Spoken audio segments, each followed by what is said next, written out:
Welcome to the Ultimate Fancast, where fans are the star of the show. Each week we explore the epic co-created Battle Bunnies franchise from legendary artists Frank and Krista Linatra and the team at Junkbox Studios.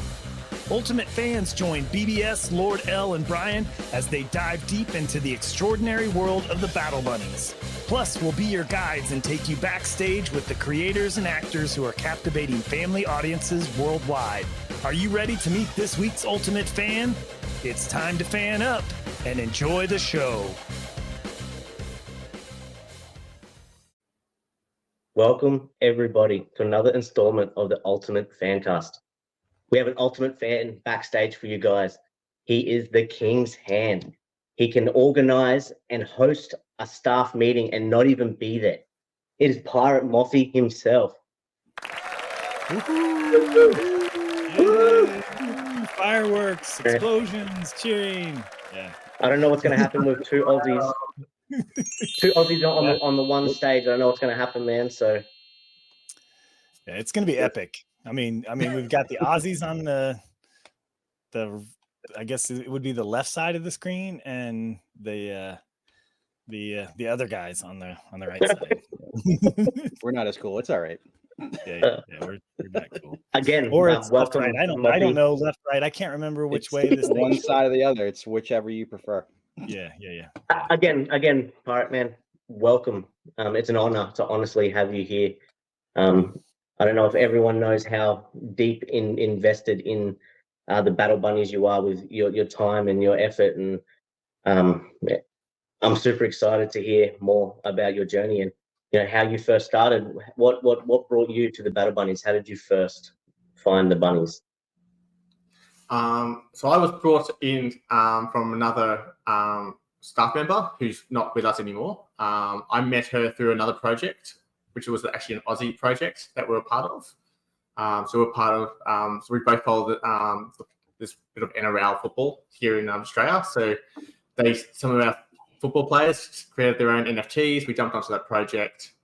We got talking and become friends. And then she's like just before the Spartan mints, so about maybe a week or so before the Spartans were due, she's like, "Oh, come and join the Battle Bunnies.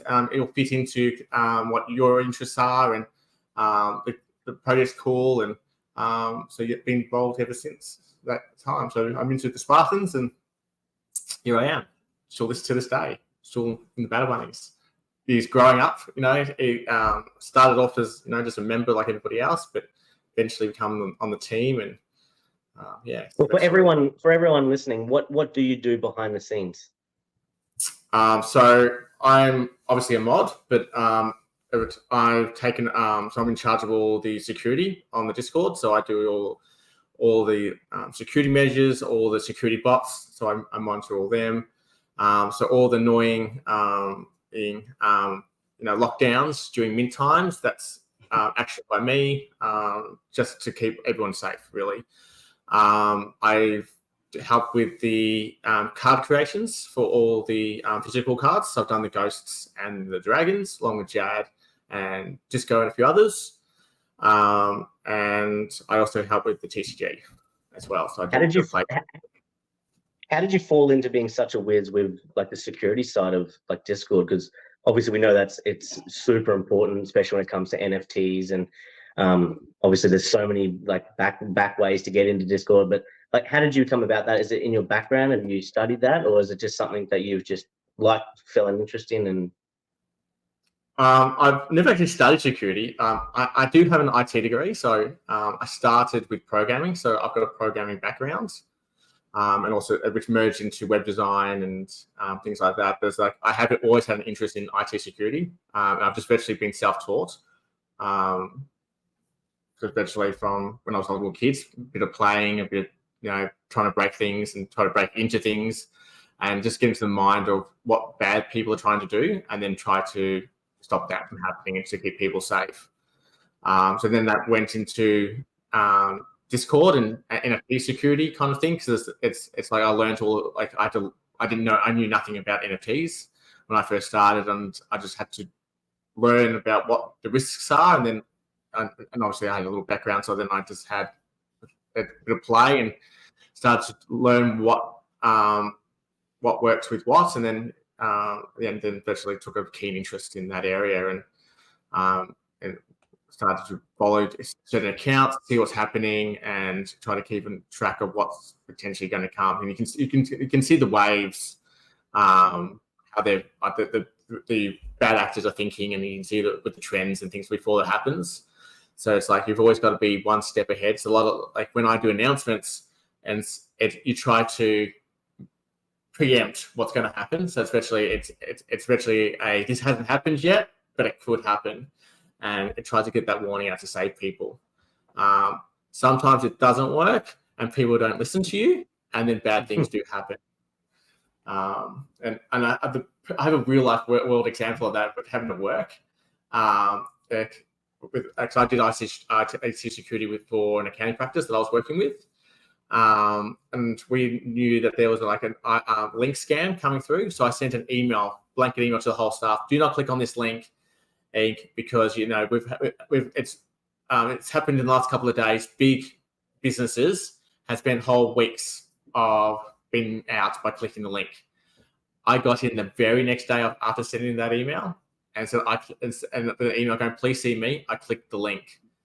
Our whole system gone. So eventually, it was a crypto virus, locked the whole computers. It was a nightmare.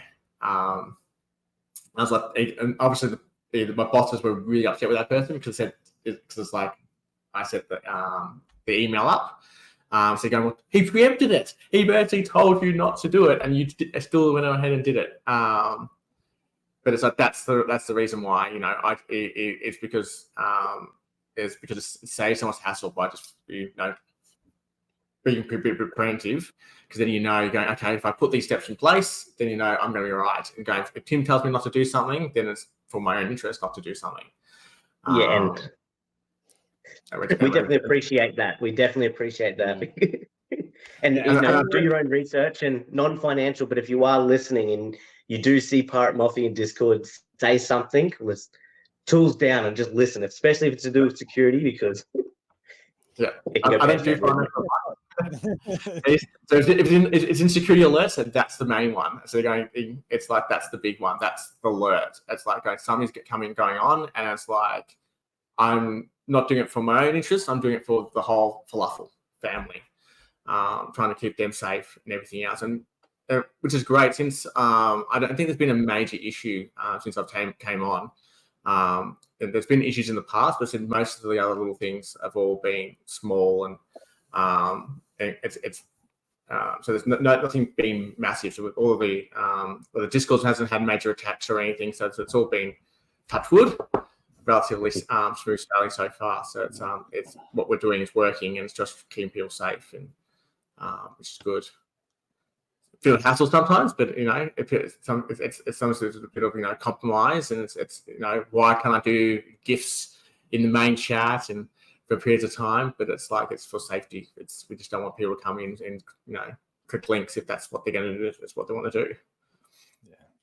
Yeah. No, we appreciate that, because nothing would be more tragic for me if I got either locked out of my account or my bunny's stolen. Like I think I would go into a deep, dark depression. And I don't know if I'd ever come out of it, because it just, I've got stuff in cold wallets and I have a hot wallet. Are there best practices that we as collectors should be employing, as far as how we approach things like mints and buying on OpenSea, that kind of stuff that you'd want to share with listeners?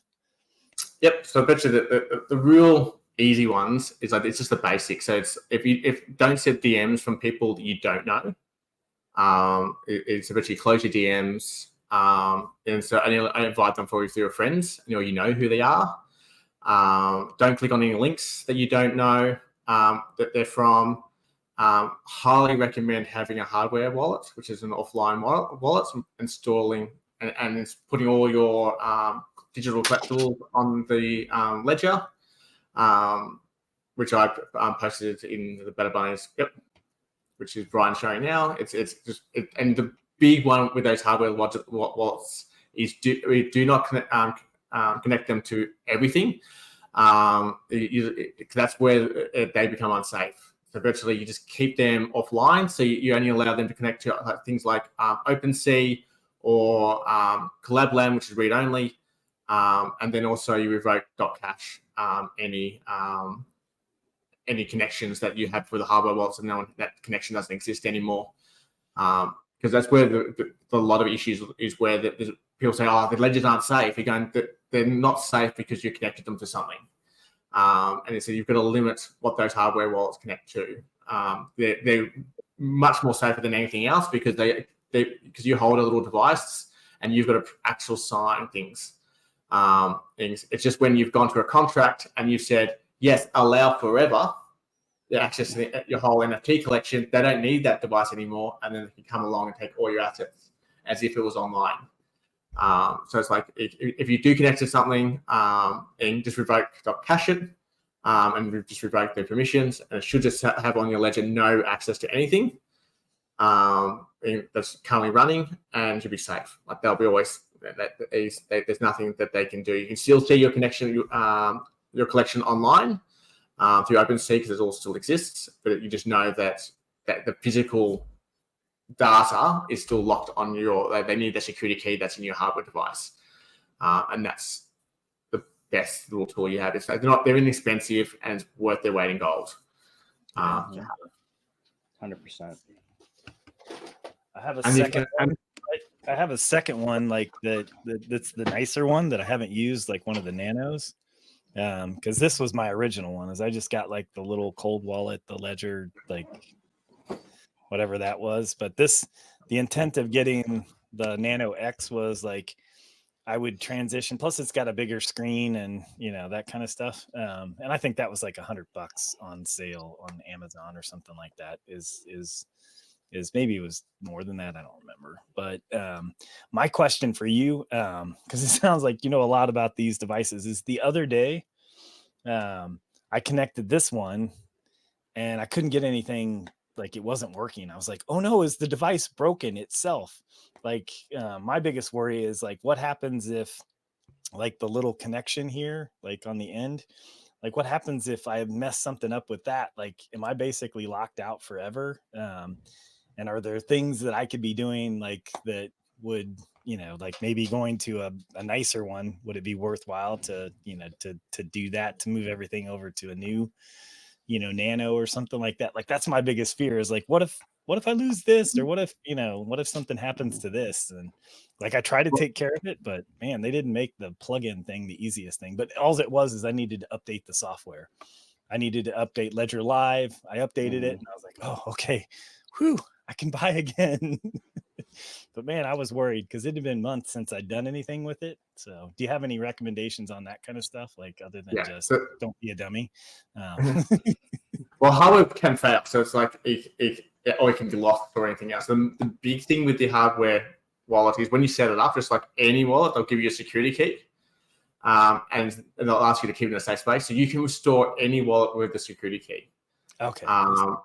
And that is one thing you do not give to anybody ever, because that's the door to your wallet virtually. Because it doesn't matter what your password is or anything else.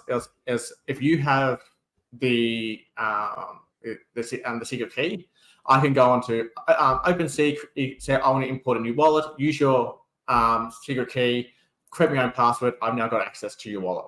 Whatever's on there, your crypto, dollars, your NFT collection, anything, I've got access to it.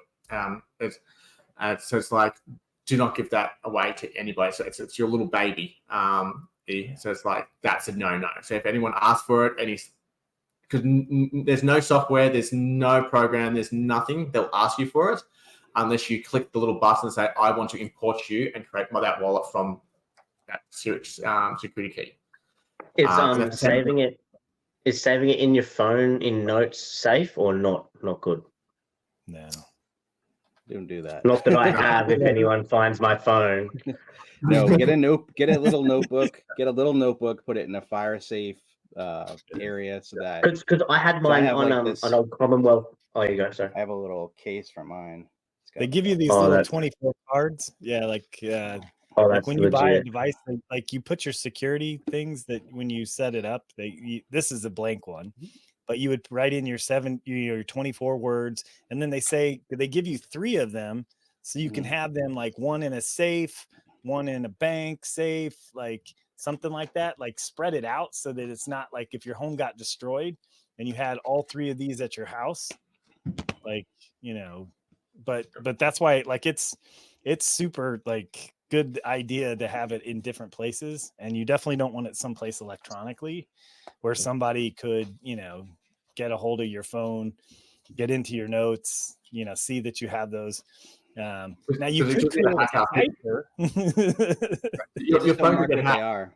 Yeah, and they may not be looking, like the hacker may be looking for bank details, and then all of a sudden they access your notes, and you're going, oh, there's 24. Going, I wonder if that's a secret key to an NFT collection, and then all of a sudden they could strike gold that way. So that it's information that they weren't looking for, and all of a sudden they might have struck gold. So it's like on something else. So it's like, All right, well, I'm going to move it now, but I had mine on an envelope because when I first got into the NFT space, I didn't take it that serious, and they're like, set up a wallet. I'm like, oh, sweet as, and I just grabbed the nearest piece of paper, which was an old envelope from Commonwealth Bank or something.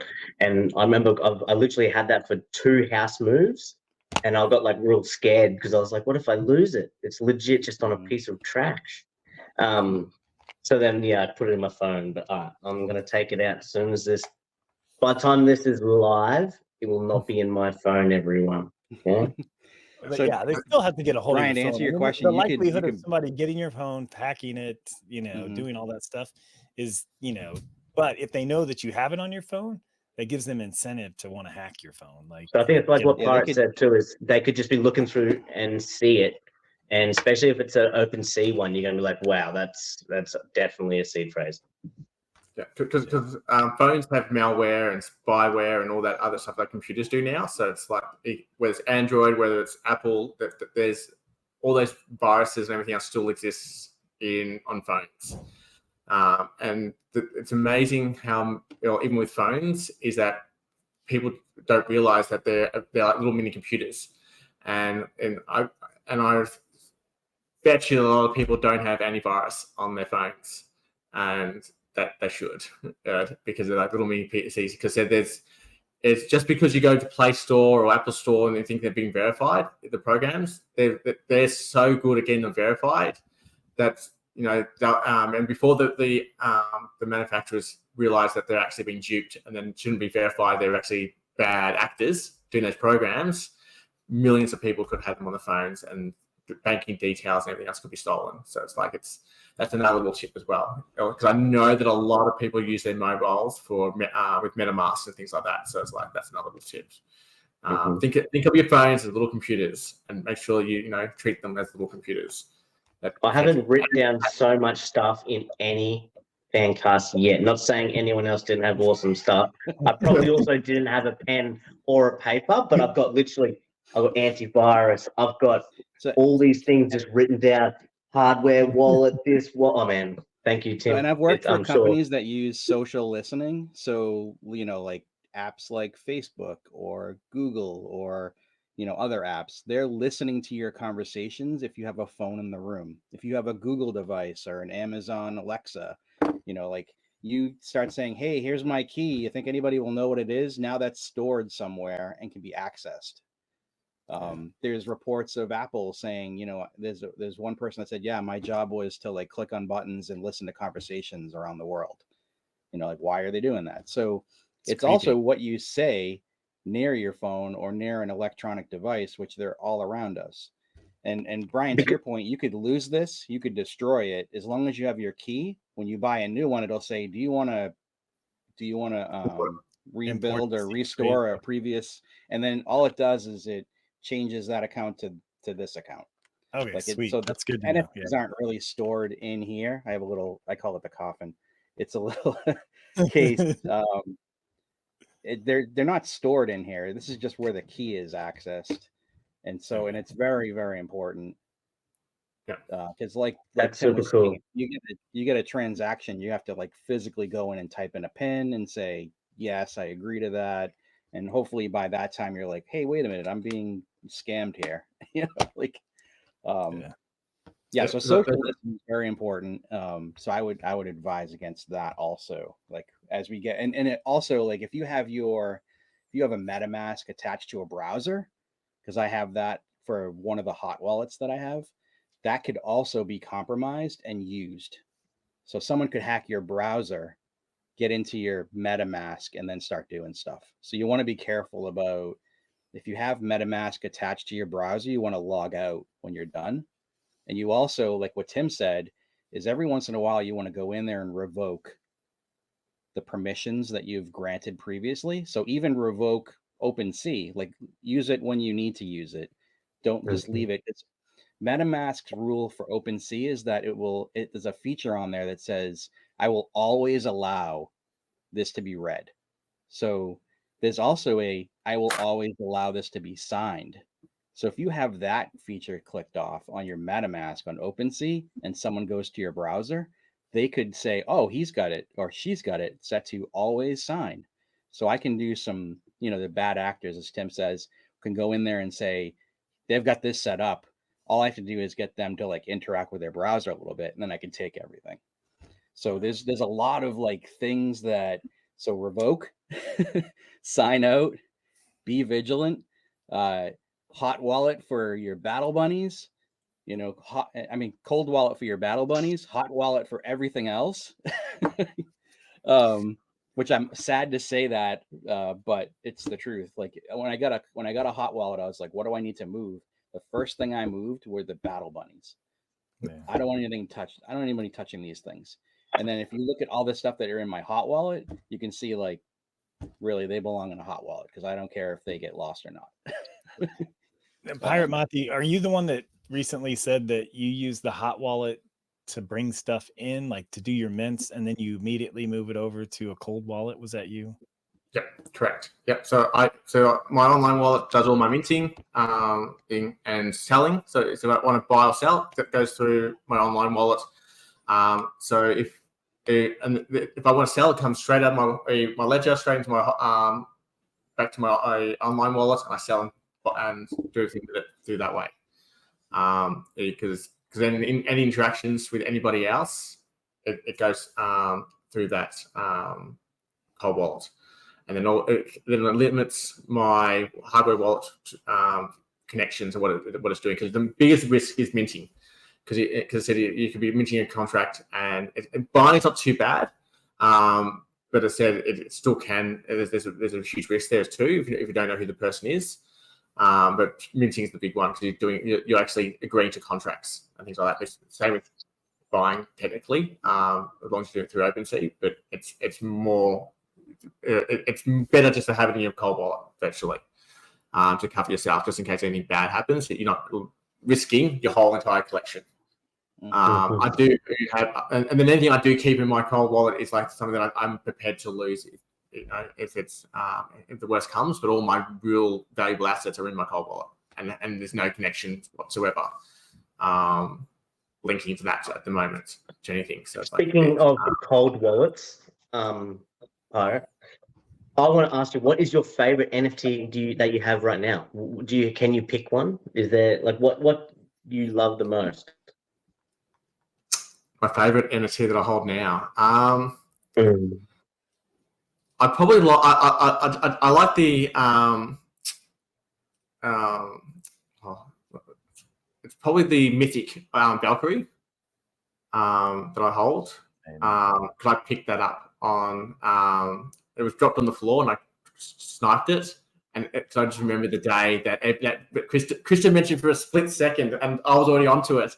And in the Shield Maiden, if I'm thinking what I'm talking about, and then Chris is like, "Oh, that's been dropped on the floor. It's really dirt cheap." And I'm thinking to myself, "Sharp, Krista, sharp." Yeah, please do not talk about this. This is yes. Yes, don't talk about it while I'm sniping it. And then, a couple seconds later, I welder and I got it. And it's like, oh, it's gone. It's like, yeah. Yeah, this is probably the most valuable pickup I've ever seen in our collection. Like, and again, this isn't financial advice, but just to give like everybody an idea as far as like these mythics are concerned. Ridiculous. there's only 3 of these, I think, of the Shield Maidens, like in different various forms. So one of these 3 Shield Maidens was dropped on the floor, and you were able to go in and pick it up at a price that like was like, do you remember like the variants? I could look it up, but on my spreadsheet. I can't remember what I got it for, but it's like it was really it was very tempting, and so that's why there's a lot of people in the chat when Chris was saying that they all try to rush to go and get it. And it's like that's the reason why I keep a little bit of money in my hot wallet, so I can mint things at the spur of the moment when there's a bargain.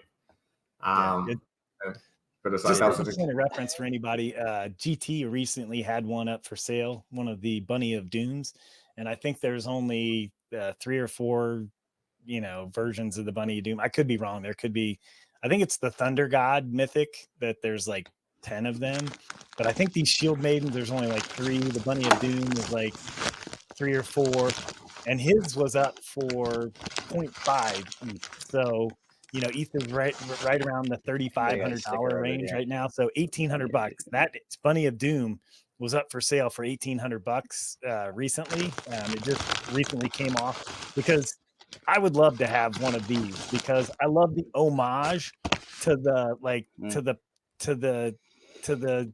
the franchises that Frank and everybody did here. And this, this ultimate mythic Valkyrie.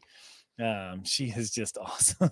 So good on you for getting that and getting it well below, $1,800. I don't think you paid anywhere near that. Like, I think it was like just a sweet pickup. So I can't remember why they dropped it. It was like it was a too good opportunity to not pick it up. And it's like I think a lot of people were trying to get it too. So it's like I was in the right place at the right time. There's been times where I've missed some really good gets, but they usually happen when I'm in bed. So all the good gets happen at night time. Going, oh, okay. But that was happening right when I was awake. It was just a good get. So it's like I was happy to get a good. Because that was my first one. So it's like this might be my only opportunity to get a mythic. So it's but then I was able to mint a few later on. But that was my first option to get. So I was happy. Yeah. We'll show your collection. I actually I dove through your hot wallet and your cold wallet just because that's the nice thing about these transactions is like I can enjoy your collection too and see who owns one on OpenSea. And you didn't just mint one, you minted 2 of the Light Dragon mythics, which is awesome. Like that's just actually, I think I might have it here. Hold on a second. Let me go see if we've got it. Are they next up? Oh, no, that's Peg Leg, right? And you have another mythic, the Grunch Bunny from the Euligans collection. Where are these at? See, I should have known, but you picked up this and this, which different twin guards. So this is the pirate one, which is awesome because you're Pirate Mothy. And these are all 1 of 1s. These twin guards are all 1 of 1s. So there's not another of this kind. And there's not another, like this is one of the Mystic Mer eggs. Forced to Delirium. Sorry. So yeah, this is am I right? Is that a shaman egg? Can you guys help me out? Or is that a no, I think that's a Forced Delirium egg. See, I don't know. Think so. That's the background. Yeah. I know it's the Forced Delirium background. But yeah, this is the pirate, and it's a mythic, and I thought that was so awesome when I was looking at your collection that you had one of the twin guards and it was a pirate, because you were the ultimate pirate collector. I was about to say super passionate pirate collector, and you were saying earlier you're naming, you're setting up a whole crew, and you're pretty involved with naming your bunnies, and it's super neat, man. I love to hear it. Yeah. As the ultimate pirate collector, like this guy is your mythic for the pirates. Would you ever trade your Shield Maiden? Oops, maybe you can't see that. For this guy, because he's the mythic for the pirates. The what is his name? I know that Doug has one. The Bilibus is what he's named it. But like, would you ever trade your Shield Maiden for the Pirate Mythic, or you good with not having everything pirates? I'm probably good not having everything on pirates. It's like I'd probably prefer the Shield Man over that one, just in the looks, the cosmetics things. It's just personal taste. It's I just collect what I like of pirates. It doesn't have to be all pirates, but she's awesome. but at least in the EV collection, I try to get a pirate or something or other. Just so that I've got at least a pirate, pirate ghost, pirate,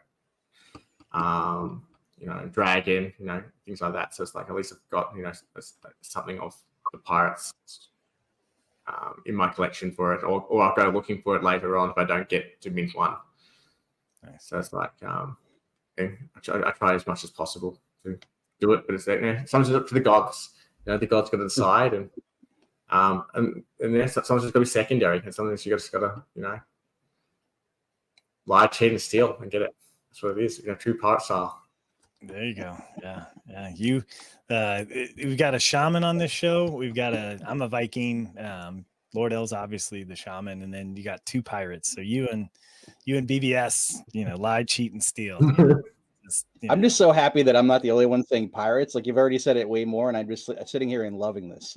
If you look back though at all the pirates that have come on this stage, yous are all pirates.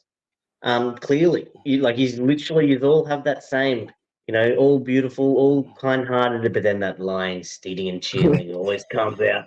I said that wrong, but you guys are the same, and like that those smiles, man. We know what's going on. Yeah. And that's why we go through the quiz at the start to choose your side. The choose your side does work. The quiz does put you in the right spot. Yeah. Except for BBS. BBS was a sorcerer. Yeah, and I said no. I'm going to be a pirate.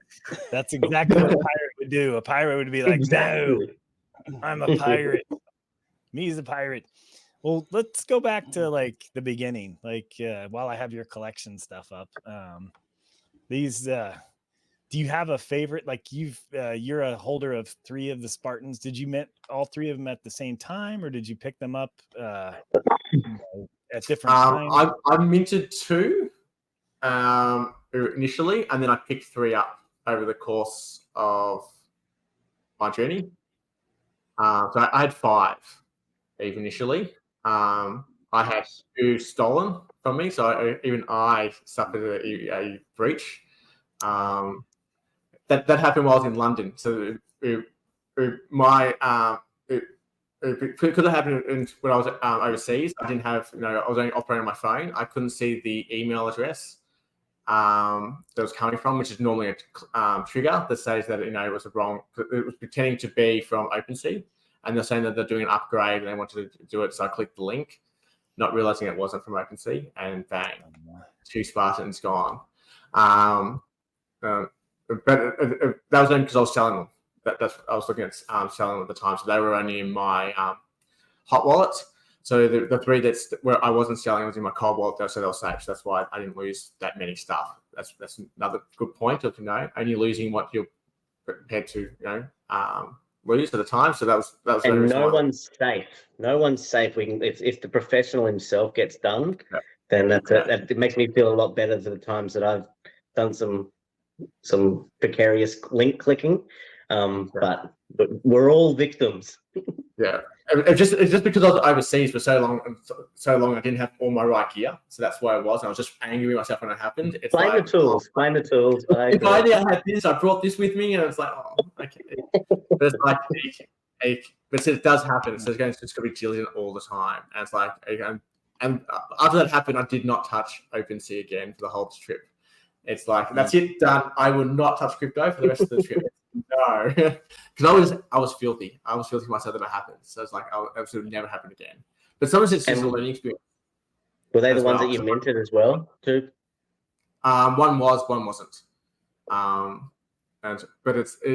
sometimes you got to feel the pain, so then to understand how it happened, and then you'll learn. It's how you learn too. So then it's like, okay, that's how it happened, and that's what it looks like.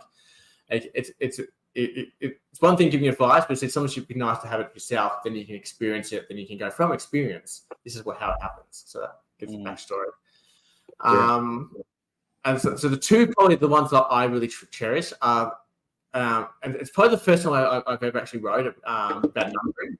So I got number 10. So I was able to score number 10 in as a Spartan. And then my friend who got me into Battle Bunnies was leaving. So they wanted to move on to something else, and they left the team and stuff. And they minted number 1, and I got number 1 as well. So I got the 1 and 10. So that's of the collection. So it's probably they're the two in terms of numbering. They're not ranked number 1 or 10 in the collection. They're just mint number 1, mint number 10. But it's like that's just that's something I just cherish. That out of the I got 1 out of 300, and because they were minted in concession, so it's like that's what the team got too, because they weren't given any special treatment, so they had to mint like everybody else. So just to get those numbering, it's at that time. So that was just something I just cherished at the time. So they're the two that I play roughly over my dead body to get out of my hands. Those two. I know, because I was minting, and mine kept on like crashing. It took me like 10 minutes to get it. It was because everyone must have been like just jamming it. And here's Pirate Mothy snaking the first one, and I can't even get my ones. And everyone's getting all theirs. Oh, I didn't get number 1. I said my friend on the team got number 1. I just bought it off. Yeah. You lose still, gas on that same, too. Like if you miss a mint, you lose gas on that. Like so, if you mint something and it doesn't go through, you lose the gas that it would cost to do that anyway, right? Or did you not? No, because I hope not, good. Because gas was like almost more than the mint. On another team, another project, and they were minting. So they scheduled to mint and everything else. And it so happened to coincide with the release of Other Side projects. So that's a big project tied in with the like it was a big land project, big gaming thing. So it was high demand, and so because of that, gas went to I think it was $2,500. It was massive, insane, because and people were still buying it because that project was in huge demand, and our mint failed because no one wanted to buy it because the gas was so high, and that project crashed. So it's like its timing has to do with a lot of things, because there was nothing wrong with the project. There was nothing wrong. It was just bad timing. And that project died because they coincide with a big mint that everyone wanted, and they just pushed it high. I think it was really high for 2 days. It was ridiculous. Because I think it was $2,500 for the gas, and that's how much the NFT costs. So I think that overall you're buying for one NFT $5,000 or something. It was ridiculous, but but that was back in the early days when when NFT was hot property and to get in. Money's a little bit tight right now for a lot of people around the world. So obviously you won't see those crazy numbers, but once those disposable incomes come back, people will spend more money on NFTs. So we could see those high gas prices again. But I think a lot of people have learnt to go to probably markets that don't fluctuate the gas as much as OpenSea did. Because you can't, it's just burning money for the sake of burning money. Yeah, I unfortunately keep track of like every gas fee that I paid, and it's in the thousands. Like, and it's like I can't believe that's just gone. Like thousands of dollars are just gone, and fees for buying something. Like, but it's like I just add it to the value of the thing.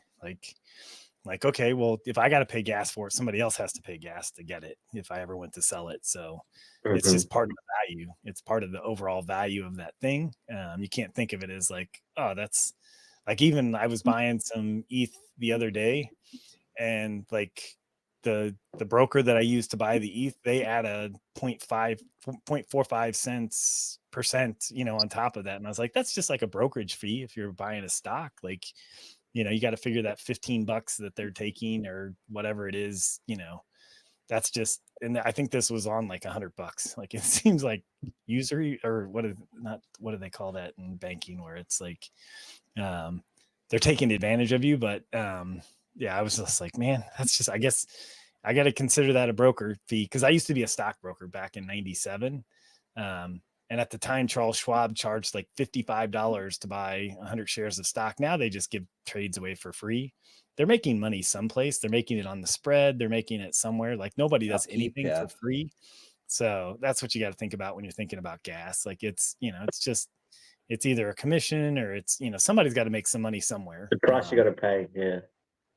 Yeah. And so that reminds me, Brian, that you say that there's a it's not really new, but it's a scam that happens every once in a while.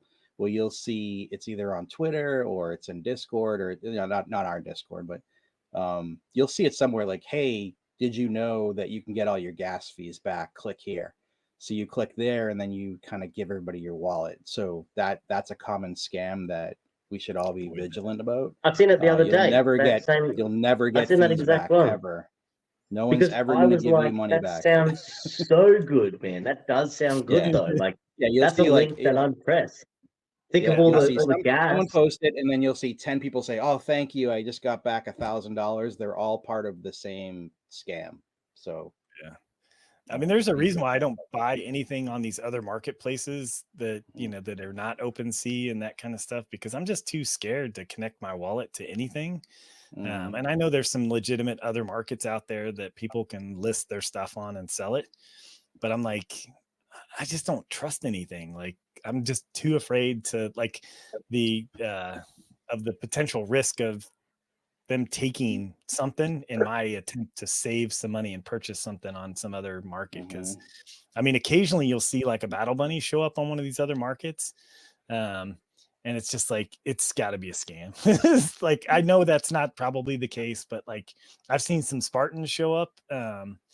And I just think to myself, I'm like, man, I would love to get that, but I don't trust the marketplace. Like, so I'm just gonna, like, if it's not available on OpenSea for me, then I just, you know, at this point, I haven't established that trust, and I'm not tech savvy enough to know how to spot the, you know, the bad actors. So,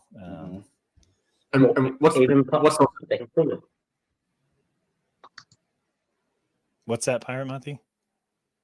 I was going to let the Lord Out go first, because he started. I was pretending like I was rugging too. I was just moving my lips. I forgot what I was going to say because I'm such a gronk. You carry on, sir. I was just going to say, one of the other issues is on that front. Is you have exchanges where they'll list, which they'll tie back in OpenSea, so they go, which is just another way of buying and selling. So that it still links back to our collection. But as you said, there might be marketplaces that are fake. Battle Bunnies, like Battle Bunnies, only currently exists on OpenSea because that's where we're putting it. And so unless we tell you otherwise, it's anything else. If you see it on Magic Eden, for example, well, we're not on Magic Eden. It doesn't mean that we might not be one day, because that's growing really fast. But at the moment, it's like we're only on OpenSea. So you just follow the links. Official links is probably the best thing on the Discord. Is like, if you're not sure. And if you're buying something and you want to double check, go through the official links first, and then go back to where you're going. And then if it's not where you think it is, then it's likely a scam as well. So it's like, official links is a really good one, because that's where the links are. So follow those links, then you can't get them. And occasionally you'll see even on OpenSea, somebody's like created a collection at like a ridiculously low cost. Those are fake, right? Like, that's correct. Yep. We've had a few of them come through where they'll try to mimic the collections, and then we just go to open, because we get verified by OpenSea. So OpenSea can see who owns the connection, who minted, and all the contracts and things like that. So they know who the JIT is. So it's very easy for Micah to come to go through and say, we're the real one, that's fake, can you close it down? And then they can close that right down. And that's It just when it gets spotted because it's because we're the only legit trading, and you can see it anyway because we had the volume because we mint in a lot and we have a lot of trading, so you can easily see that the fake ones will only have less than 1 ETH trading volume easily. Sometimes it'd be 0. And it's like, oh, this is obviously a fake collection that someone's tried to scam someone in, and they just let us, the team, or someone from the team, know, and we can just get Mike to message OpenSea and try to work with them to get it closed down. Because OpenSea is relatively really good on their end to close fake sites down. It's a lot harder to deal with things when they're stolen. I did like with the new contracts that we could, change the picture to say this is stolen. So that was a really good feature in one of the newer contracts that we could actually do that. So that was a real in the face to the scammers because we could destroy that NFT and then give the actual NFT back to the holder. So I think that was a real win that Mike found. So that was a really good one. Yeah, unfortunately, still Spartans get stolen, and we don't have the ability to do that with that contract. So that was one of the earlier contracts. Yeah. So I know with Series 1, we've and probably Series 2, we have that capability, but yeah, it's sad, but like I have benefited from purchasing Spartans that were stolen and gotten a very cheap Spartan because they're just looking for a flip. I know there's a couple right now that are in the wallets of somebody that stole them, and all they're doing is they're mimicking whatever the lowest floor price is on something like that. So they want to win. Like they want to get hundreds and hundreds of dollars for something that they paid like nothing for, like basically, or they picked it up at like 0.0, like the low. You see these low offers. I forget what the floor price is on the offers right now, but it's like $50 or something like that for a Spartan or something ridiculously low like that. And there's people out there that they're constantly putting in offers on the different collections at these prices in the event that, something gets stolen, somebody sells it immediately, like that opened and stole the wallet, and then they capture whatever they did. And then these like other people are then going to put it back at the floor, like, or just below the floor, and try to sell it for, hundreds and hundreds of dollars. So there's like a whole market out there for stolen NFTs and collections like ours, where they have a, pretty loyal and active community that's willing to pick these things up. But I wish we could just give them back to the owners. But in some cases, owners haven't accessed their wallets for years, and they just, they're probably not missing it. But we, the four of us. Brian, you bring up a good point about offers. That's another scam.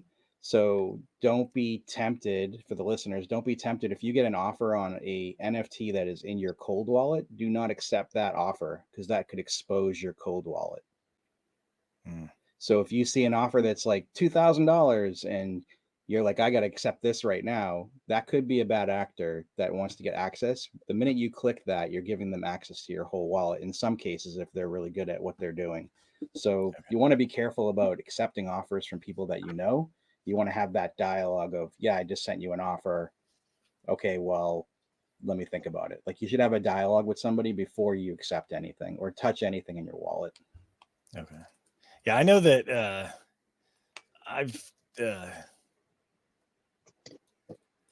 gotten not anything stolen, but I've had offers on some of my things and stuff like that. And I'm just like, I don't know how to communicate back with the person, even if I did, if it's not somebody I know inside of our community. So that's another good thing, is like, if it's somebody that's not in our community, most likely they're not wanting to give you, above asking or whatever the historical value of your NFT is. Yep. But if it's somebody from the community, then, there's ways for us to, contact them via Discord or, that kind of stuff. But that's the thing I like about OpenSea is there's just, and there are big wins too. Like, I've seen some that, they make an offer on something and then someone says, yeah, I'll give you that. Like, Frank just got a huge win on a light dragon from one of the Seither eggs. Yeah, one of the Seither eggs. main Ridgeback?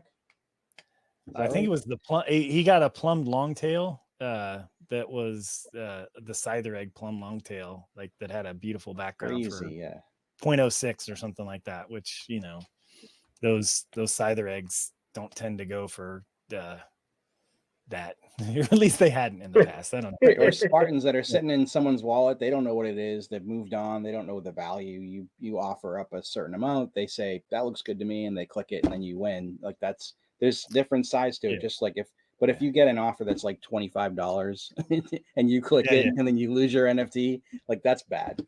Yeah, that's on you. Don't do that. Why not offer for 25 anyway? Non-financial advice.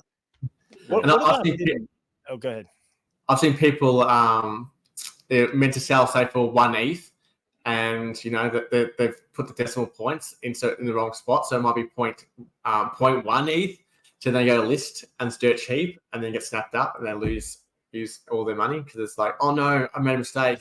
And once it's sold, it's sold. You're going. We've seen them listed for free before, Pirate. Yeah. Someone did it and bought to death. I don't know if you remember that, BBS. But someone did it there. They listed a dead boy for $0. Like, I don't even know how that's possible. I'll take it. I'll take a $0. The gas. Okay. Do you have I occasionally get stuff like, I know that when we get our class icons, they, like any new class icons we get, they go to our hidden formula or hidden folder inside of our wallets. Is there a strategy there to verify? Because I get a whole bunch of stuff in my hidden wallet that I don't know where it came from, and I don't click on it because I figure if I unhide it, that exposes my wallet. Is that what happens when you unhide something? No. So it's not to interact at all with the contract. So it's hidden because it's not verified. So that's why the Spartan icons or any of the class icons go into hidden, because it's not a verified contract, because it's just it's a game contract kind of thing. So you can unhide them, no issue. It's you just don't want to buy or you just don't want to sell them, because that's when you initiate with a contract, and then that's when you start playing with that contract, which is which will be a scam, and they'll get access to your wallet and things like that. So if you don't know where they come from, it's best to leave them alone, leave them hidden. But if for example, the class icons, they come from the Battle Bunnies, you can unhide them, no worries at all. We actually prefer you to unhide them, so then that way it allows us to see them. Because once they're hidden, we lose track of them a little bit on our end. And same with you. It's the same with your Battle Bunnies or anything else that may go into your hiddens and things like that. So just you unhide them, because there's no issue with unhiding things. It's just don't sell things that you don't know where they came from. Is the advice there. So it's like we get airdrops things all the time. It's a lot of scammy things, and that's what they hope for. So and then that's what BBS said. It's like they'll airdrop you something which you got for free, and then I will have a ridiculous offer of like 1 ETH or something ridiculous, and going, I can make 1 ETH profit on this free thing that I just got given. And it's not really a 1 ETH offer. It's, I'm going to take all your stuff offer. Okay, so clarifies for me, because I had a whole bunch of stuff that I had hidden that I've been given airdropped in, and I'm like, I'm not touching that. I'm not hiding that, because I don't know if that was going to cause the issue. Is unhiding. I unhide my class icons all the time and put them back in the thing. So I tend to put all my projects that have gone bust into my hidden, because I don't want to see them anymore. That took a while.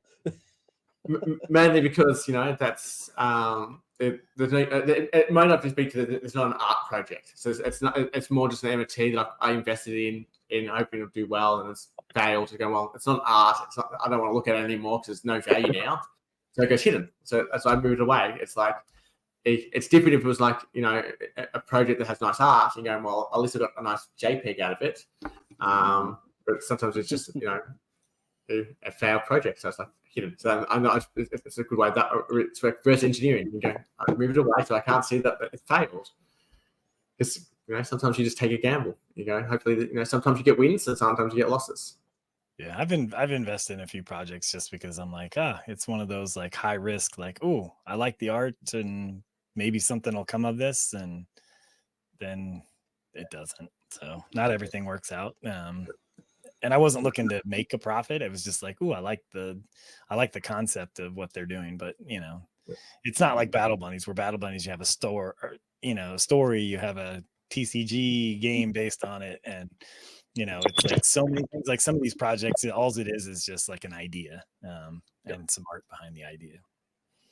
And Yeah, hope you have a it community, a turns into family, So speaking of the art, let's go back to your collection, because like we've looked at the Spartans, but obviously this one's pretty special. Yeah, Pirate Mothy. Pirate Mothy, yeah. that eye Did patch, you man, mint this goodness. one? Was this one minted, or was this one built? Or I can't remember. I can't remember if it was minted or got. I think I've got a funny feeling it might have been got, maybe. I just can't remember. Yeah, or I guess back in the early part of the Battle Bunnies, there was a lot more of giveaways that had bunnies and stuff like that, and so you could have picked it up there. And then this BBS loves this one because you got the purple patch. 861.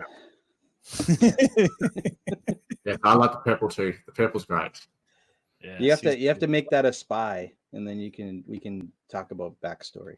Yeah, you guys should talk about a story for this one, because the Blackbird Spider, she's part of a spy network, or whatever the story is, and she's one of the 13 that has the purple eye patches.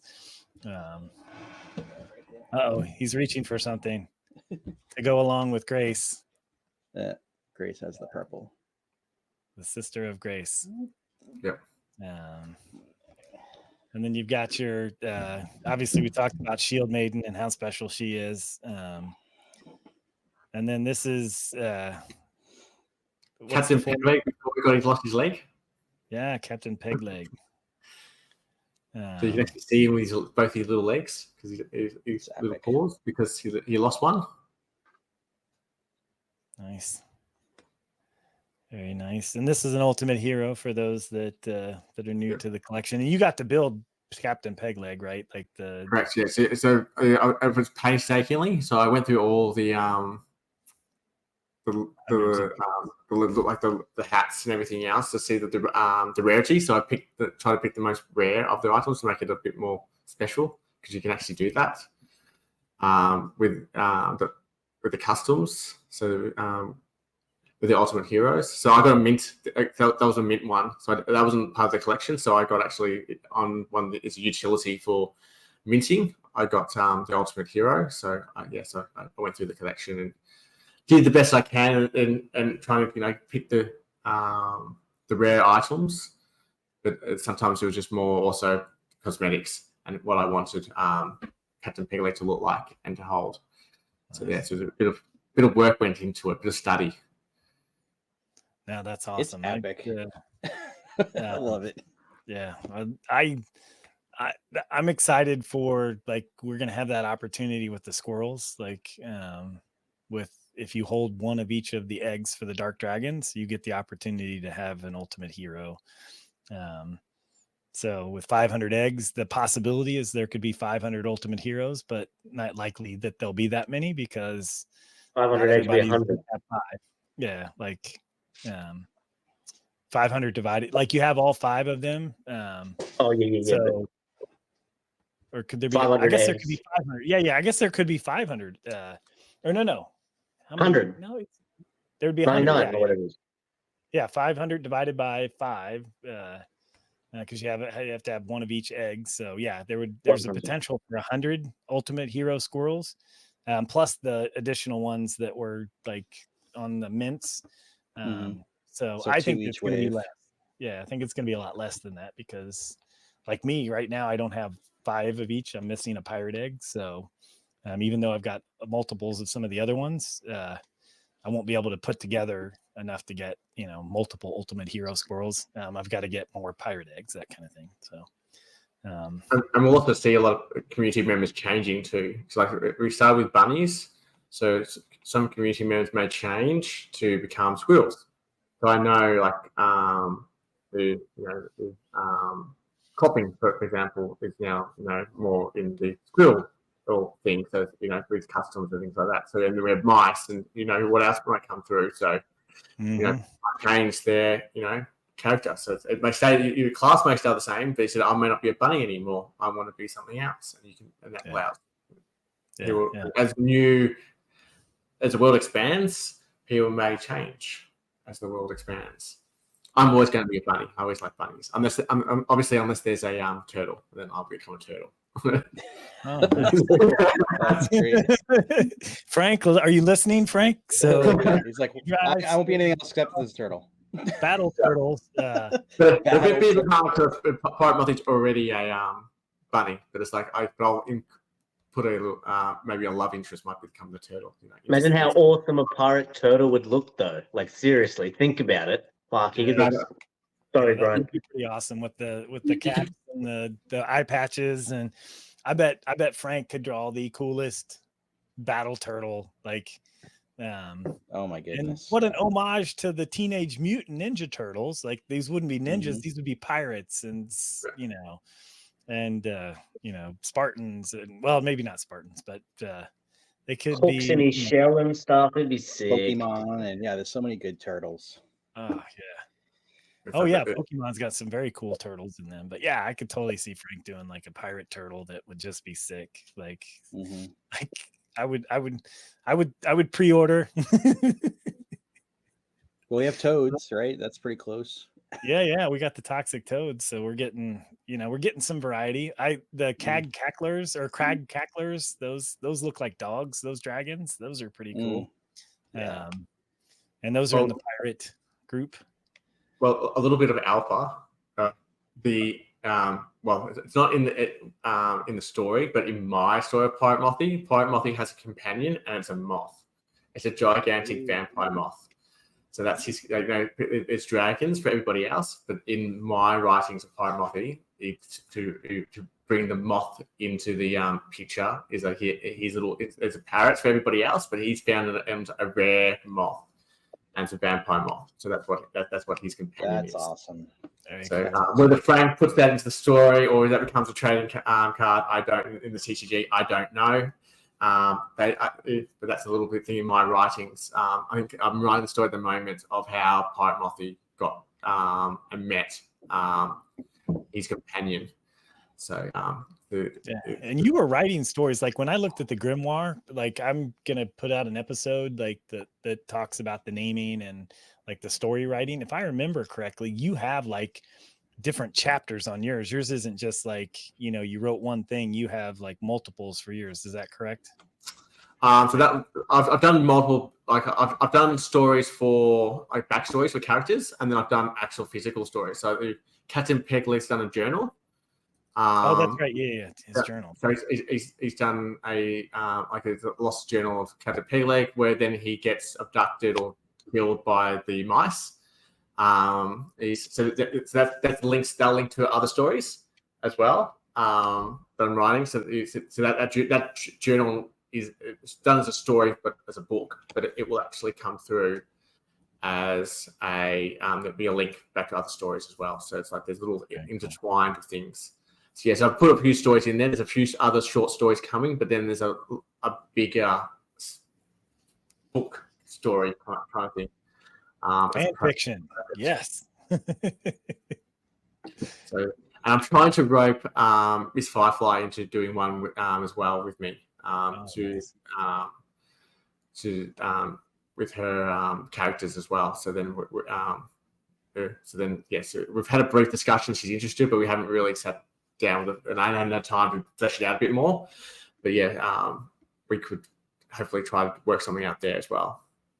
Hey, if you're looking for story writing partners, I'm game. I don't use a lot of ChatGPT to write my stuff, so I use it to clean up more than anything. But like that's what I do for a living is marketing and writing and that kind of stuff. So I've been writing some stories too. So like if you're looking for another like outside of Miss Firefly, I think that's awesome. If you want somebody else to collab on like some fan fiction, I would definitely be up for that. I'm always up for side stories, side quests and stories. So yes, I'm open to having other writing partners and see where we can take different characters, and whether it's something I've already created, or whether you've already created, like Pirate Mothy or Captain Pegleg, or it could be a new character altogether. Because I said that just feeds back into the overall story arc, because it's because then you can use that for the novel and everything else. Because things can cross over and different things happen. So it's great. So it's like they think as long as we beat what's coming, then it can always be fed into other little things and become part of the project. Yeah. No, I love that. Like for anybody that's watching this and you haven't participated in the book club, that's something that's new that's in Discord. You can get access to some of the chapters that's getting feedback from the community on the next book of the Unlikely Spartan book that's behind me.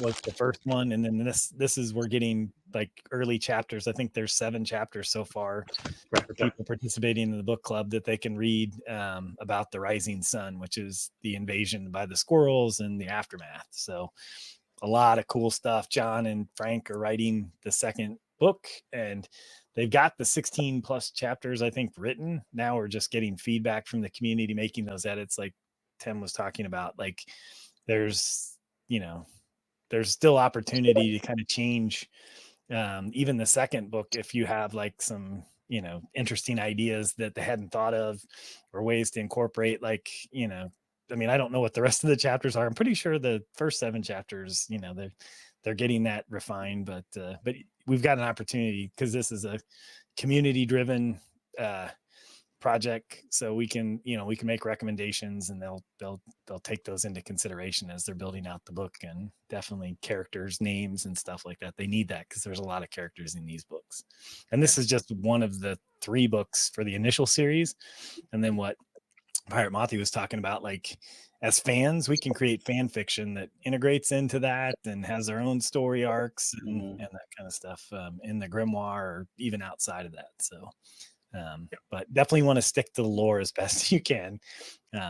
But we know from other projects or other things like Disney and Star Wars and stuff, people go off on their own directions, and they don't always stick with the lore 100%. But yeah, well, a lot of my writings, I tend to be when I write, I try to go in the past, because then I know what the lore is. So at a certain time, I know where the story is. So it's like if I go to the past, then I haven't played in the future.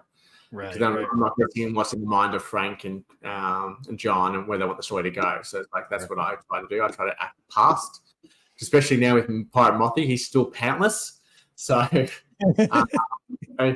I don't know where that's going. And secretly, yes, every chapter I read, I'm waiting for the reveal. Is this a Pirate Mothy chapter? Will I know if I'm got my pants back?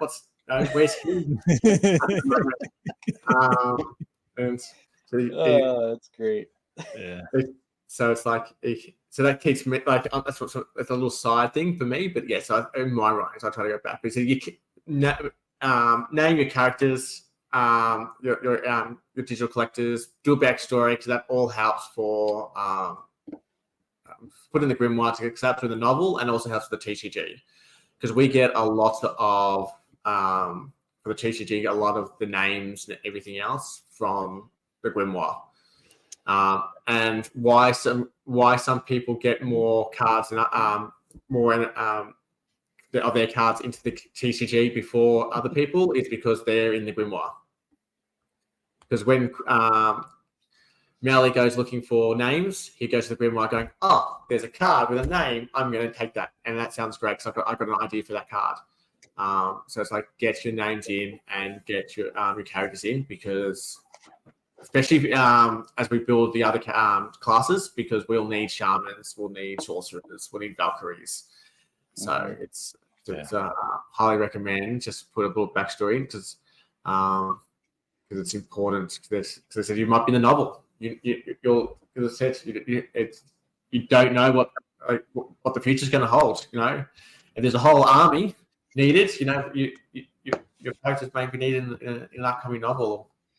So if we haven't done so already, I know I'm behind on some of mine, but to get the full backstory, but I know I'll probably spam it once I finish what I'm trying to work, my side projects that I'm working on. So there'll be more to come on my end, but yeah, so it's like definitely put your names and characters in. Yeah, for sure. Get those backstories and names. I mean, you can start off with just the name. You don't have to have the backstory either. I've seen It can even be something called recently because there was a whole bunch of people like on one day that just like there was like 10 people that added names like this past week. Mm-hmm. Was there something where like in the Discord or everybody's like, we need names and everybody went and put in a bunch with names, or does that just happen organically? Yeah, there was a call for shamans for the TCG. Okay. So there was a call for naming the shamans. That's why there's a few people coming up to this because that was needed as we build up that class because we always want to tie back into the story. So obviously, there's a community member, you own the NFT, so you can actually name it. And if we want to use that NFT, we really need a name. So we don't want to name it, Fred, and you want to name it Barney. It's like it'd be different to the law doesn't change. Like the law's it's not matching.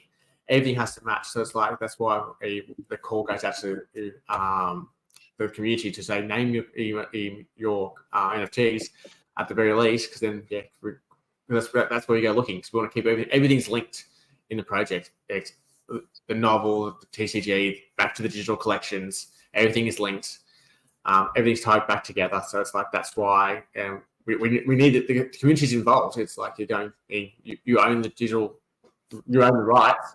It's to that character, so you might as well utilize the utility of having it in a novel or having it as its own trading card. Even if you don't play the TCG, you may want to collect the card of your NFT. So this is my NFT as a trading card. Yeah, I can't wait to have the Lord Elrog card when it comes out. Like I have some alpha. I will save it for the episode. But I know there is a Lord Elrog card in the TCG for sure, and that'll be coming out later this year. So can't wait to have that in my collection. Mm-hmm. And I bet Lord Elrog can't wait to have his either, like holding in his hand like BBS, always showing his grace, playing his grace card. You playing your Pirate Mothy card, like. It's always a Pirate Mothy card. I've got a grace card. What are you talking about? I'm cheering to have them. Yeah, no, I'm saying I'm excited to have those too, and you guys are probably excited to have your own cards. So I bet Lord L and myself, when we have our own cards, like we'll be like, yes, I'm playing the Dark Matter card, or I'm playing, the Lord Elrog card. Like that'll be cool. Yeah, it's always exciting when you play your card and and your card can lead them to victory. So it's like I played Pirate Mothy and Pirate Mothy made me win the game, and it's like, or Grace made me win, and it's like it's a little thrill that you've contributed, and someone else is having it. But their enjoyment, and you said you've contributed to a small little fraction to that. So it's a little thrill to actually see that happening, which is good. Yeah, that King's Hammer that they just released on Twitter yesterday, video showing that new card that's coming out. Oh my gosh, like that. So like awesome. The art just keeps going up. Like the level of like you can feel the action, and that's just a utility. Like that's that's not a hero card, or that's not it's insane. I'm excited about the TCG and like the next launch, even though I don't play the game. I'm not like BBS where I grew up playing Magic and Pokemon and stuff. I collected things. I collect cards, so I'm still excited to collect these things. But anyways, I think we showed this earlier. You've got another mythic, so you've got 4 mythics in your collection. I think you've got the awesome Shield Maiden. You got one of these bad boys, the Grunch Bunny, which is nice. And you minted this like just through your minting. Like that one, yeah. That's awesome.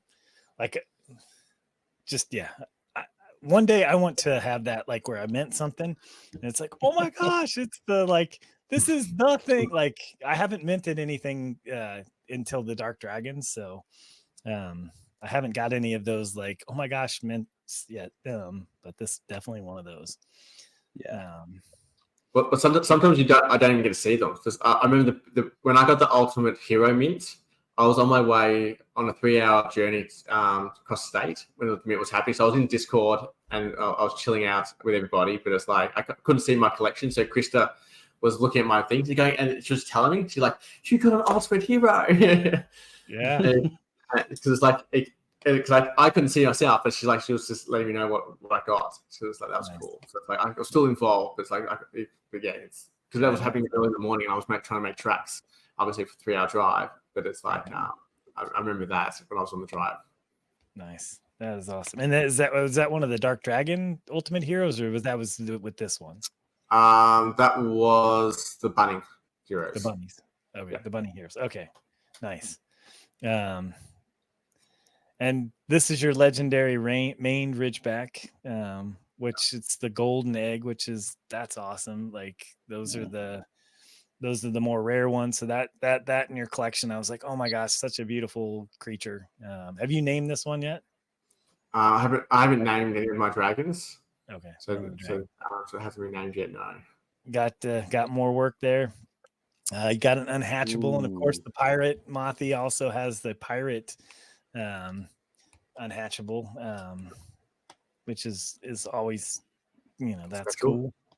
Yeah, that's very special. And then we showed these twin guards. I was the first one. I didn't realize nobody named their twin guards, so I thought there was something like restricted. But I asked Frank, and he's like, "No, you can name it. You can give your twin guard a backstory." So last weekend, I named it and gave it a backstory. So, so you can give these beautiful creatures backstories and names. Your mythics if you want. So that's cool too. And then you've got the Crag Cackler. This is one of the most recent, or I think it wasn't the last one. It was the second to last mint for the Dark Dragons, and these are some pretty cool dragons that sea dogs. I mean, come on, like that's what it looks like to me. Is like it's got to be like a sea dog kind of thing, right? Like, but it's a dragon. Yeah, because I waited for the Pirates mint to actually beat my Dark Dragons. So it's like I had to wait through all the waves for everybody else. It's like, come on, get to the Pirates.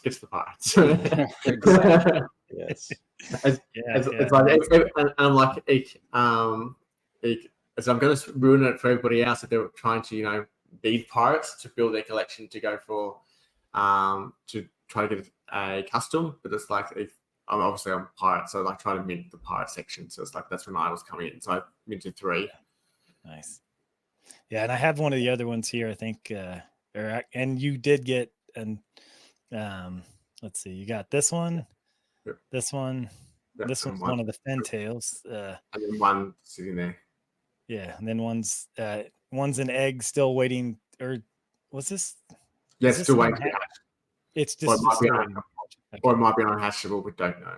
Yeah, it could be a mythic. It's the orange, so it's the whatever I forget what the levels are, but it's the highest level is to have like the orange one. So that was cool.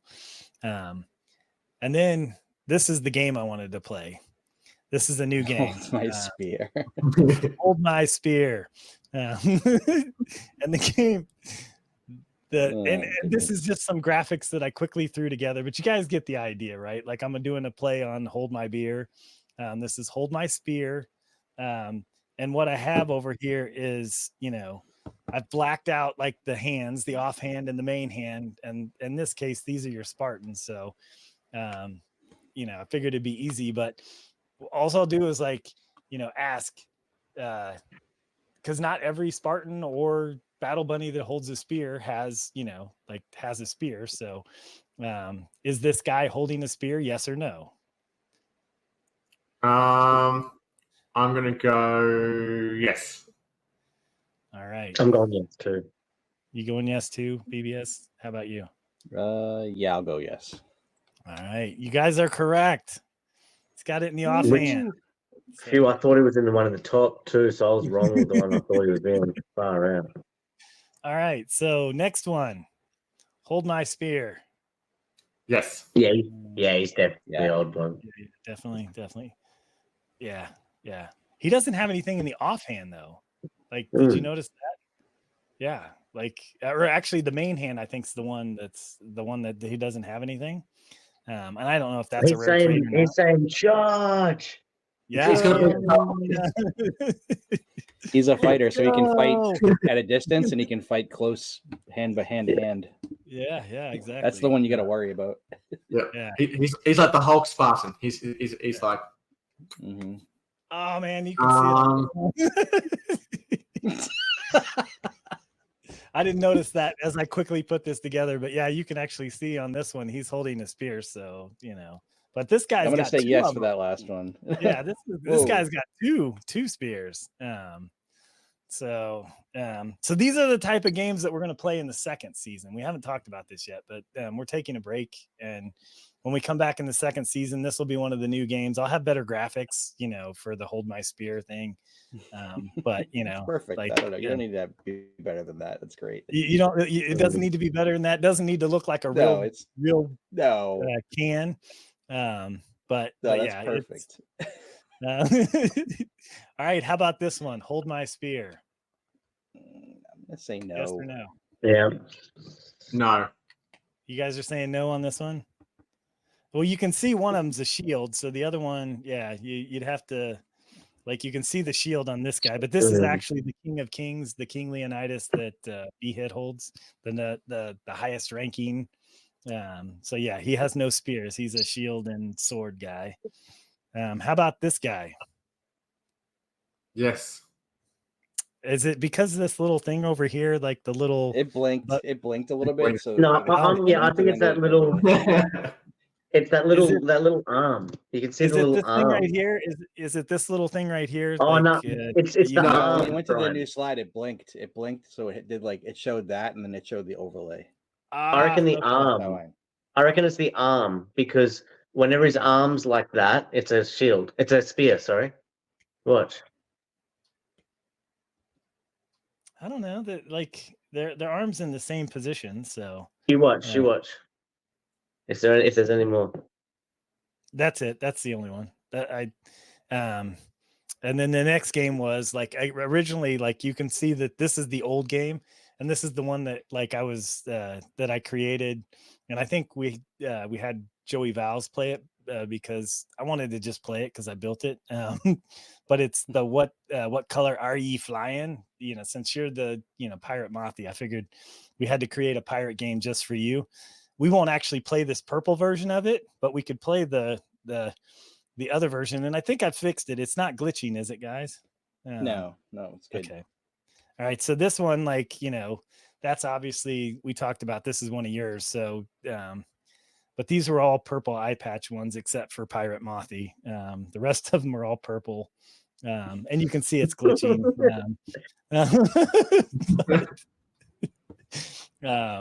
But I did that, kind of as like the spies and stuff like that. Like, but I do have the actual game. Like, if you'd like to play the updated version of What Colors Are You Flying? The eye patch guessing game.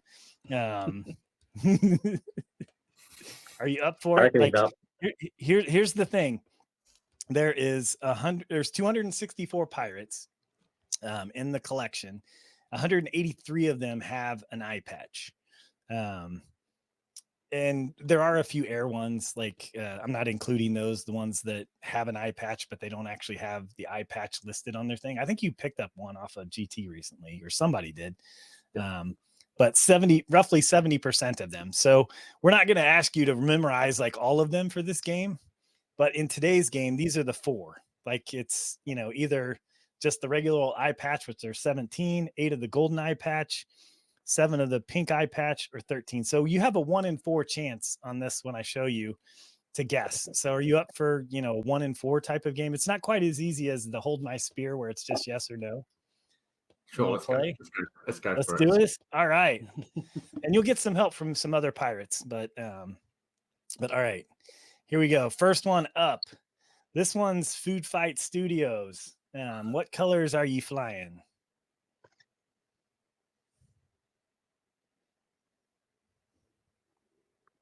Gold. I don't know. Black and yellow. What do you think? Hope I'm not wrecking it for you, Mothy. Just say them all. Go them all. I'll probably lean gold. I'll go gold. You're gonna say gold? All right, golden eye patch. Is he correct? No, it's just a regular. But old how eye sick I would a should have gold said it one too. look? I was know going that's. black I mean, too. that's what you would think, right? Because of the gold trim on the sword and all that stuff like that. But all right, next one up. Oh, it is glitching, isn't it? Yep. Is it glitching, guys? That one glitched. That one glitched. Okay, so you could probably have seen it. So you know. Yeah, we don't get that one. That's perfect. All right, hold on just a second, because this will take me just a second to go in and clean these up. I'm going to remove it from the stage. I think you know this one based on the previous. What do you think it is? Purple. Purple. You're right. It is the pink. Well, pink in this case. It's not purple, but it's the pink eye patch. That's one of Master Peak Views. How about this one from Food Fight Studios? What do you think it is? We've got the black one, the golden, the pink, or the tea. Tea. Dark black. You're gonna go black, Pirate Mothy? Gold. It is tea. Green. Tea, yeah. Wow. All right. Close your eyes just in case. All right. Next one up. All right. This is Drywall Guys. What do you think? Better not be black again. What do you think, Pirate Mothy? I can feel. You going with tea on this one? Yep. It is gold. Yeah, this one's gold. All right, close your eyes. Switching. All right. All right. I know what I think this one should be, but what do you guys think?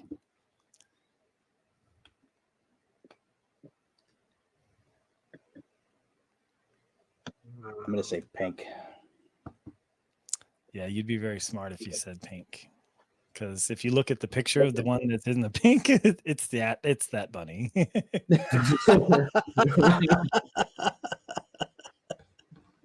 I'm not very good. I thought so. I was like, that looks like the same one. There's only 7 of them, so I need to use one of the other 7 in the game. But yeah, this is all about fun. Like how about this one? This is one from the Battle Bunnies vault. Black. Black? You're saying black? Oh, it's pink. Another pink one. All right. How about this beauty? What is she rocking? Gold. Gold? You're right. Nice. Very nice. All right, next one up. I don't know who Crystal is, but Crystal's the holder of this beautiful pirate. What is she rocking? Black.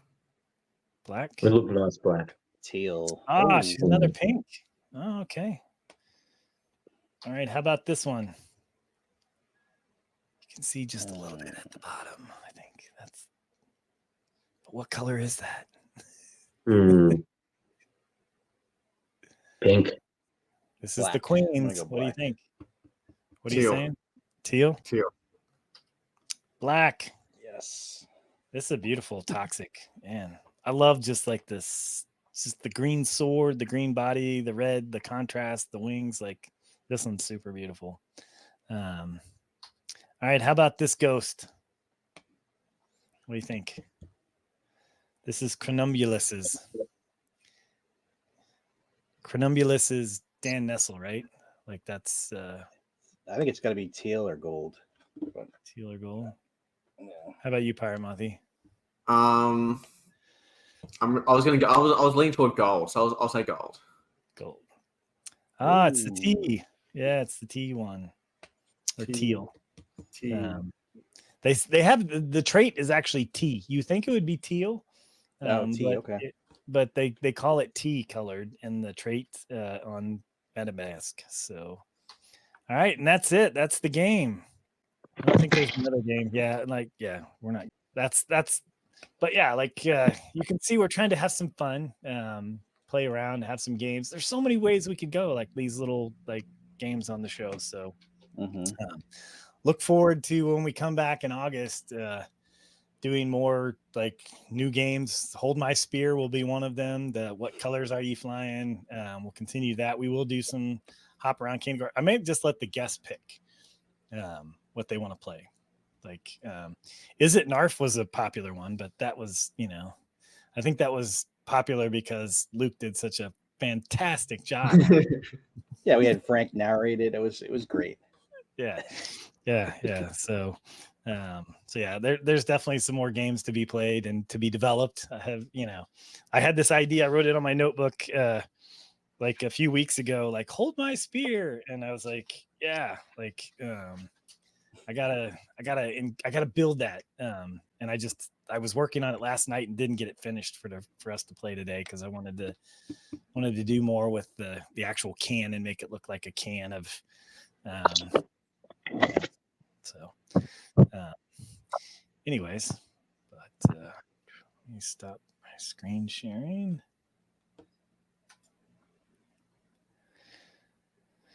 All right, well, what are you excited about next? Like, I know you have you're doing work with the TCG, and we've got the next book coming out. Like, what is the thing that's got you most excited about the Battle Bunnies that's coming up? You don't have to share off either.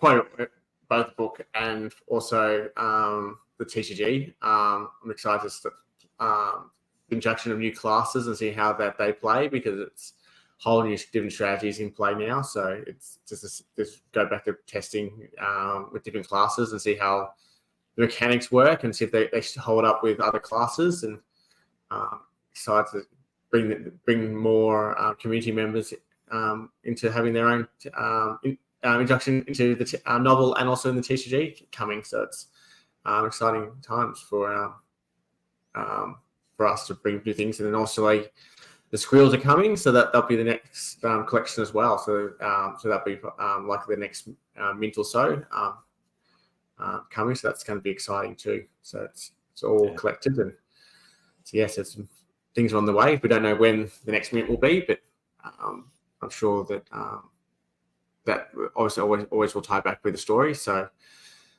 yes, there's some good things on the works. Yeah, I'm excited for that squirrel mint. Like, I hope it's a big generative collection. Like, that would be nice. Like, like the series 1. And even if it's done in waves, but yeah, just, doing, having more traits, more, things like, that would be cool to have like a generative collection like we did with the Battle Bunnies. And You're just chasing that Mighty Duck moment. I can feel it from your comment earlier. You just want to like a mint. So you're like, because I want to mint a few of them, and I want to mint that mythic. I want that mythic. Yeah, like I want to mint a whole bunch, and then one of the whole bunch is that Mighty Duck moment. Yeah, exactly. And if the traits can be, it's toned down a bit, that will be great, because they're a nightmare to do with the cards. When you put them on the cards and you go there might be 50 different things to go through, and it's like, just because it's attention to detail, because it's like you've got to make sure you've got the right expression and right weapon and right hat, and it's like just making sure that you're turning on the right things is when you collect the cards, because you've got to do them as Frank draws them and they pick them all out. You've got to make sure they all match with everything, because they get double checked and triple checked before going, so just in case we miss something, or usually the error is that we've ticked things twice and it's a double A. But yeah, so that's if Frank and Krista can help with that, that will be great. Yeah, no, that'd be awesome. Yeah, it's exciting. I'm excited about that. And like you said, the TCG coming out with the new classes. Are you participating in the play testing for these new cards? Is that or does that work with like from a timing standpoint? I've been away for a period of time. But I'm now jumping back into TCG, so I'm just catching up to see where we're at with things. But yeah, I'll be helping with playtesting and things like that going forward. So that'd be good. Good to jump straight back into the TCG again. So that'd be great. So I'm looking forward to being involved in that. That's great. Which is cool. So let's see where we're at. Because I think there's some cards being developed, so I don't think we've started testing them yet. I don't think. But yeah, so there's definitely some new cards coming out for Pirates and Vikings. So there's some cards being developed. There'll be a whole new set be released later this year with the two new classes as well. So there'll be new Pirates and new Vikings. Nice. That's for all the collectors out there. So it's always expanding. Yeah, that's the problem with TCGs. They're always expanding, guys. It's all of us who have been in there for ages in the space. You're going. There's always new cards, and then there's updated cards. And it's always growing. I can't wait for the booster packs once all the decks are actually out. I can't wait for the extra cards after it. It's literally limitless. Mm-hmm. Yeah. And one thing I'm really excited for, and it was meant to happen this year, but it's kind of we haven't quite been ready yet. It's doing events in Australia. So I'm really keen to do some events here in Australia to promote Battle Bunnies here. We've got some really big events on the TCG front, and I know I've spoken to people who in that space, and so they're going, we've got so much back with merch and novels and things like that. I said we're we'll be like introducing ourselves here, but so we've already got a whole stack of stuff that other people don't have, and so you'll be able to get a following straight away. So it's like, and we're talking like in the festival that I want us to hear to, it's like it was like 20,000 people through the doors for 3 days. It's massive. Nice. It's like the biggest festival. People come from all over Australia to come. So it's held in Melbourne, in my hometown. But everyone, like all the big gamers, all come. So it's a big thing. So it's like that's what we want to hit. So hopefully we can do that next year and we'll just keep building. So I know there's a few other like Frank Crystal want to do events more in the US, and there's a few others around as well want to do events. But it's just so that's one more thing I'm excited with Lord Al and I will try to do some events in Australia and get more Aussies in. So with us Aussie accents. Nice. Yeah. I'm going to volunteer BBS. I'm going to volunteer BBS and I to come over and live stream with Lord L and you at one of these events. Like, what do you say? That BBS? would be awesome. You think that we could get on a plane and come over there and produce some shows in Australia as they're at these live events? Yeah, we'll figure something out. Make it a family holiday at the same time. Yeah, my wife wants to go to Australia and New Zealand, so like we could make it a whole like couple week trip out of it or something like that through the family. And be perfect time too. He's right in the warm weather, so it's perfect. It's no cold weather. I don't want any cold weather. Yeah, I don't want to come there when it's 7 degrees, like Yes, we're heading into our summer months when that event's held, so it's nice warm. So it's not hot, but it's nice. It's nice. Nice. Very cool. BBS, you normally have like a great question in the bag. What are you sitting on in that notebook of yours that you haven't had? Sometimes they're just like a lot of these have already played out, but my one thought is, I used to there's a company in America called Hasbro, and they do they have games like Monopoly and Nerf and Magic the Gathering and Dungeons and Dragons, and they have all these games. And I used to run the communications team for Rhode Island in the United States, and so Hasbro's a global company. It has 65 countries. They were in 65 countries. I don't work for the company any longer, but my thought is, right, when I would produce something, I would check in with the other countries and they would say, yeah, we don't deal with you guys because you guys are US centric and you only care about your time zone or your information. We check in because it's corporate information and we need to know it, but we feel like you're not like in tune with us. So I always try to be mindful of other community members that are in different countries with different time zones. So I'm wondering, like, do you find that to be challenging? And a second part of that question is, what can we do better to better connect with like you and Luke in other countries, that, so that you feel like you're more included in what we're doing, and not just like, hey, we're online at this time because, in the States we're at this time and we're only doing things here. Is there something that we can do? Can we automate something in the Discord to say, hey, check out this or that? Or, like, what are your thoughts on that? Because we definitely want to be one. And that was a big push from me at my job, like realizing that, and then like putting into place things that could help us all feel like one, instead of like, separated because of the time zones. It is definitely challenging. Because especially I can only, just with work demands. So especially when I work, it's especially when the Battle Bunnies is active. So especially that's it's when Frank and Chris are doing all the events and everything else. So I missed all the events from probably Sunday to Thursday, I think it is. And I can only do Fridays and Saturdays on events.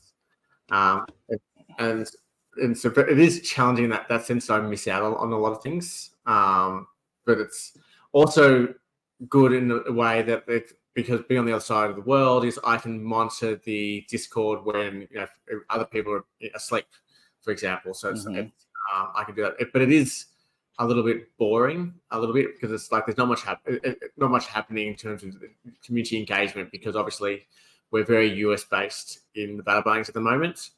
And I do say at the moment, and in that space, you're going on, how do we change it? Going, well, we just need people more on this time zone. And how do we do that? Is just getting Battle Bunnies in front of them, and doing events is going to help with that. That's why I'm really keen to do what I can to bring people in, because whether that's, doing the Australian events, which might hopefully, doesn't brings at least Australians in, but also hopefully, attracts the Asian market as well. Which is roughly in our time zone, and that brings people into our time zone, which means we're all of a sudden active 24/7. And that would be great. Because I can do a few of us can do events while Frank and Chris are asleep. I'm willing and able to do events, and it's in my time zone for the people, but it's like there's only going to be 3 of us, or 4 or 5 of us, let's say, in that time zone. So it's not, it's not a great. It's not worth the time to do at the moment, but it's like it'll be all you Americans staying up late because you love the bunnies so much, or so you'll be like 3 o'clock in the morning coming. Well, it's what you guys do. Like, I'm willing to do that. Like, I'm willing to do what you guys do. Like, we'll do whatever. It's a shared, one space, one family type of a thing. And so, that's why I bring it up, because I don't want you to ever think like, oh, we're doing this in this time zone, we don't care about anything after that. Like, we're definitely, I'd like to know that we're mindful of, every time zone. And if you, and that goes for all the listeners too. Like, if you have a thought or an idea that you want to, either chime in here on the YouTube channel or in the Battle Bunnies Discord, like your thoughts and ideas about what we could do better about time zones, like within reason. I think it's just something that we should bring up and be mindful of. That's why I wanted to mention that. But I think having more events in Australia is great. Like bringing in more people with YouTube doing that. Like, come on, they're gonna join anyway, right? Because of you guys. I certainly would. Yeah. And the project's definitely is. Like, Frankie and Chris have been very open with feedback from the team and anyone in the community and everything else. Because it's like they'll have ideas, and then you have opinions, and then they listen to them, and then they take that all on board, and then make a decision. Because like any feedback that I give, it's not in. Because I've been involved in projects before, and I've seen people dictate it just for their own personal interest, and I take it a motto of I represent the community. So it's like, if we do this, will someone be affected? And instead of going, can we make it fair for everybody? Because you don't want, because the last thing anyone on the team wants is to deal with someone who's upset because they feel that they've been missed out or treated and stuff. And we like the mints at the moment. You know, you find when we're minting in that time zone, you're going. Because I found and just by watching projects move, you're going. There's a sweet spot between the US, the UK, the Asians, and the Australians. And all that area, there's a sweet spot to mint with 3 or 4 hours when we're all up, or in a like a reasonable hour, and that's what I said to Frank Chris, going, if we can hit that sweet spot, instead of going, you won't have anyone complain because it'd be 10 o'clock, it might be in the UK, and it might be 8 o'clock in Australia, but it's like people, it's great because you're not hitting at 2 o'clock or 3 o'clock in the morning. Which it becomes a hassle because people got to stay up. They're thinking, do I stay up? Do I go to bed? Or so it's like that's a great sweet spot. And so we hit that mints. We try to hit that in that zone, so we can hit, because the last thing we want to do is exclude ourselves from a market because we've chosen a mint that's out of the zone.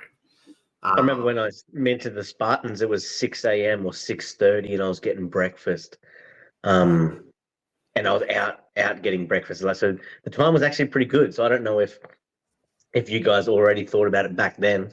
If that is the sweet spot, I don't know. I wasn't part of the team then, but they might have thought about it then. But it's something I raised once I got on the team is about the time zones. So they're going, this is the sweet spot. Just watching other projects complain.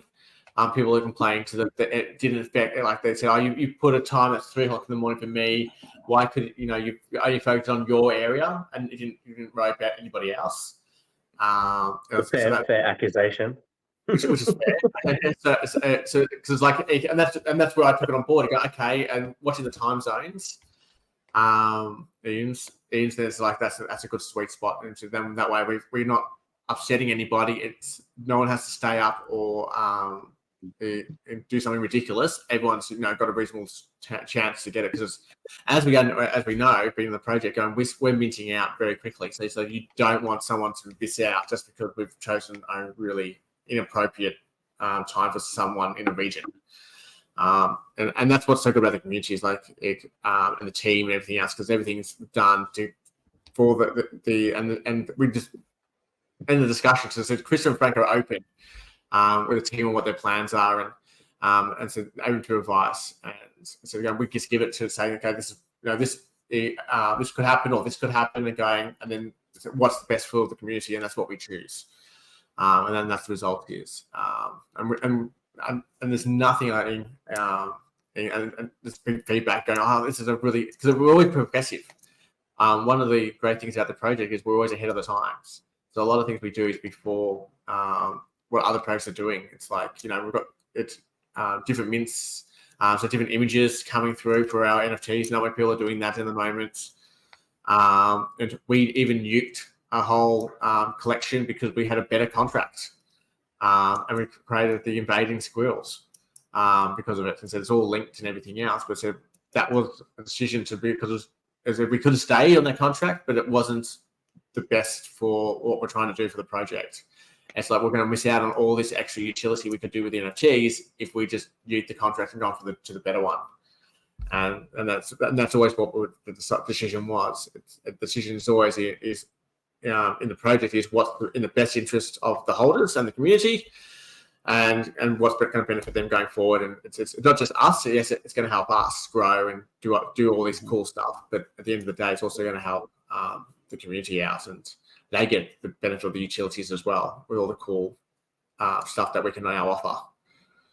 So that's something that was really cool we're doing. So it's definitely one thing that the bunnies have been ahead of the game 90% of the time. And it's funny because everyone listening and watching these shows, they will see like the progression in the shows, and it's like we've been ahead of the times, but yet Frank and Krista didn't even know what NFTs were when they first came.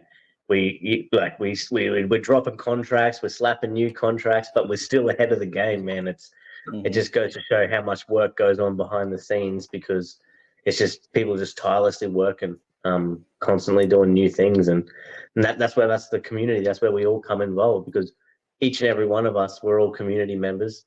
And when you're on the team, you start off as a community member, so it's like every person has a say in basically everything that is.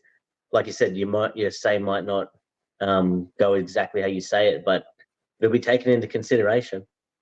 And like the TCG, it all just goes hand in hand with each other. Like we're all building this, so it's such an awesome thing. And you don't really be in the team to have a say too, because like if Frank and Chris have been open in even drinking drawers and just general chats, so you'll get information coming through that way, and going in, and then if you're not happy with something, that's the time to speak up before it's actions, because it just might be a spitball of an idea going, oh, this is what we're thinking of doing, and you go, oh, I don't really like that idea, and it's like that's the time to say it rather than, oh, we've actioned this now, and then you're upset about it, going, well, we did say here. Because we take feedback on board. It's feedback's important because that's how we improve and get and take everybody, because you're the Flopple's involved in the project, so going, and your voice is much the same as anybody else's. You can essentially be saying something that 10 other people are thinking. So it's no matter how big or small it is, that's how cool it is. That's how it works. Yep, and it can evolve. See, like. Yes. It's even on the book, like we have who created, where it's coming from, who wrote it, and then we're in there too. Like it just says it all. Yeah, because everyone gets a say, and everyone's opinions is valued. Because if you're thinking it, someone else is, and there's not common enough to say it, but no opinion is disregarded. It's just going, because it could develop into something much better than what we might be thinking.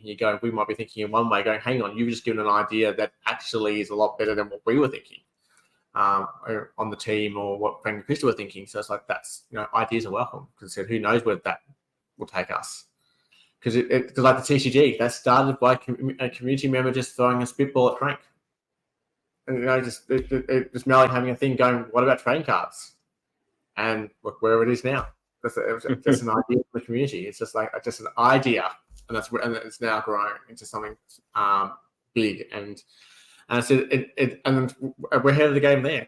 So many projects at the moment are looking at doing TCGs, but they're nowhere near as thorough as what we're doing. I said, they're going, even if they go to market tomorrow, I said, they've gone too quick, too fast. It's nothing being tested to get it to where and the dedication that we're putting it through, because we want it to last. Because we've got games as part of the team. We know people who play Pokemon, Magic the Gathering, Yu-Gi-Oh. So they're all the mechanics of people who play the games. And they know they're going, we've got to get the mechanics right to get correct. So they're going, you can go to the market with any TCG game tomorrow, but we've gone through a couple of versions because we broke the game. We need people to break the game to say, okay, the game's been broken. This is how we need to fix it. And so we've had to do different versions of it to fix mechanics that were not quite right. We've got mechanics working now, but it's like that's why we need play testers. That's why we need ideas, and it's all working together as a team to create something really, really special. Because I always laugh because I said, but it's like, when's the theme park? Because that's what we're built toward potentially. Mm-hmm. That's the dream. It's like going, because we've got the art, we've got the foundations to take this. It's just we're starting small. We're the beginners. We're still early in the project. So it's like we're all part of the group, and so we can take where this goes is up to it's endless. It ain't just no JPEGs behind these screens, mate.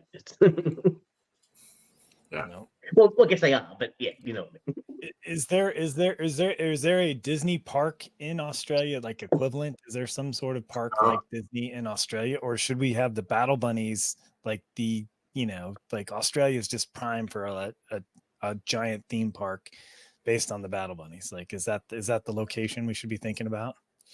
Gold Coast would be good for one, definitely, with all the rest of them.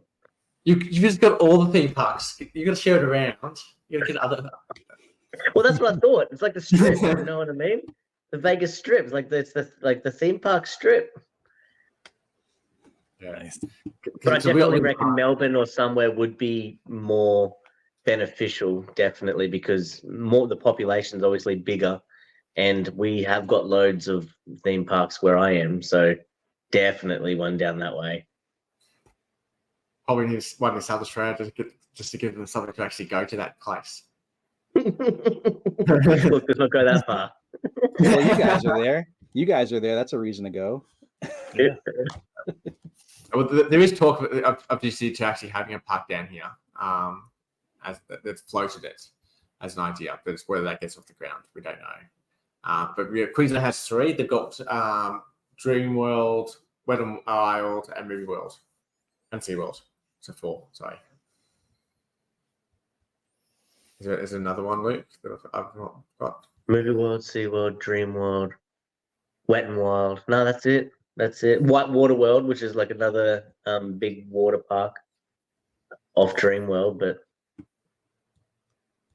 they're pretty similar. Yeah, I think like Disneyland and that get a massive rap, and like Universal World gets a massive rap. But when you guys come over here and you come to our theme parks, you'll see they stack up. They're just, the reputation isn't as huge as the Disney ones. And because I went to Universal World, I didn't go to Disneyland though, so I can't fully judge that. But Universal World was very similar to our Movie World, so we're on par there, maybe. That's awesome. Well, if you were gonna create a custom, I know we've had you for a couple hours, but I still have questions. We're not gonna wait for part 2. We're gonna do it right now. Yeah, we're not waiting for part 2. I want to know, what's your custom? If you're gonna make a custom, is it that turtle? Is it a moth? Is it pirate? Like Pirate Mothy? Like what? Like if you had a chance to sit down with Frank and come up with like a Cornelius Skull Thumper like Aaron did, or like the collab Joker that Jinx has, or something like that, what would yours be? I'm always curious, like if you're if you had a character that you could create, what would yours be like? Or would you refashion your Pirate Mothy himself? Yeah, so I'm working toward trying to get Pirate Mothy up as a custom. And I've got that on as a side thing. So that's something that I've always wanted is to bring Pirate Mothy to life. I've got roughly an idea of what Pirate Mothy will look like. And I've had to put him in and do actually a full backstory with clothing and everything else for the novel, because John asked me for it. So it's so that's roughly the first time, and also put his companion in as the moth. So I think that was the first time that was mentioned as well. So if I was to sit there with Frank, it's to bring Pirate Mothy to life, because that's something that I would think would be pretty cool. Is to actually have a custom of Pirate Mothy around. Well, you see Miss Firefly come to life with Miss Firefly, so it'd be the same. Man, imagine what Pirate Mothy would look like. Yeah, correct. It's going, especially it's been an honor to have that done by Frank. So it's like that's something I'm definitely trying to work toward. Before, Brian, you mentioned that you had loads of questions. I just realized that the times have changed, that the table has turned. It's normally me that's chirping at 12 midday full of energy, and you guys are like, it's 2 a.m. You know what I mean? Now it's going. It's almost 1 a.m. for me. One more question. You're like, I want to sleep. What time is it? Yeah. You're in the same time zone at the moment? Yeah. It's 15 minutes to 1 in the morning. Yeah. Yep, same.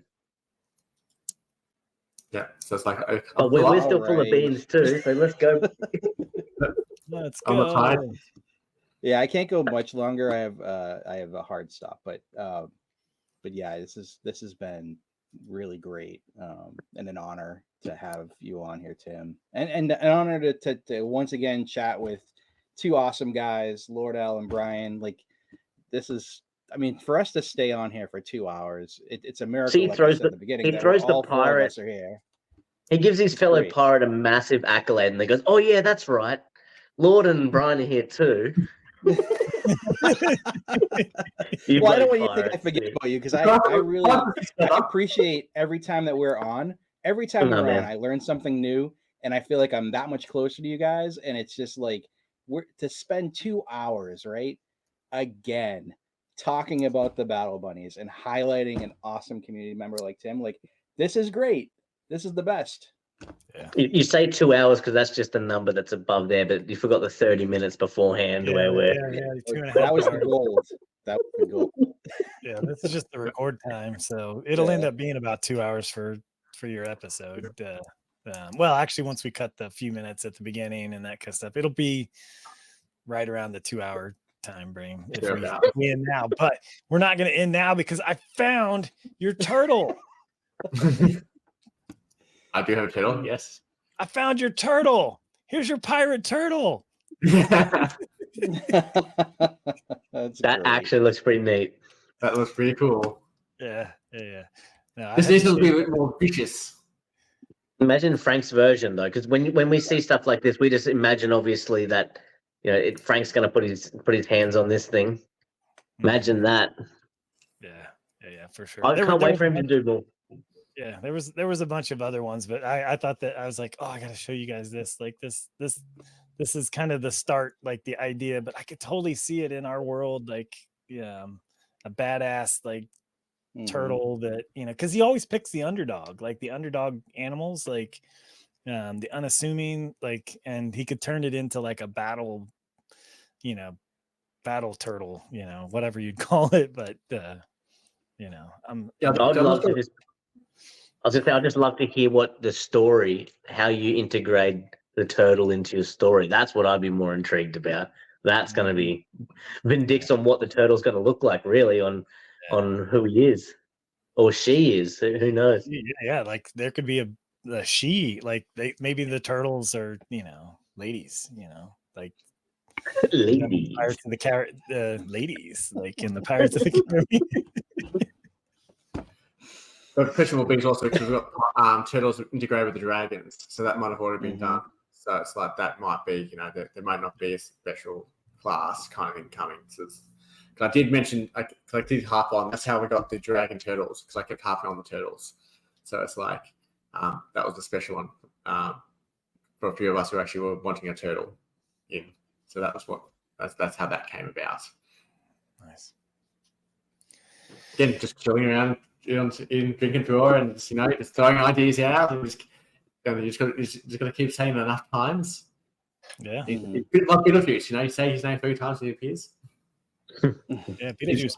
There's a second movie coming out like that. You just wait. You wait around long enough, and the creatives out there will get together and they'll bring it to life. So, who knows? We could see a turtle collection at some point down the line, and I would definitely be a fan. That would be. Mothy, how about this? What about even as boosters for the TCG, man? That's going to chuck that in the pipe work then too, because man, you could easily slap some turtles into the TCG, no problem. Just some solo, but I guess they do. It all stays with the lore. I get it still, but I'm sure you could still put like a turtle defense in or something. There's some way of getting a turtle into the TCG. There'll be a loophole, and we know you're the man for the job. 1, you're a pirate, and 2, you're a whiz.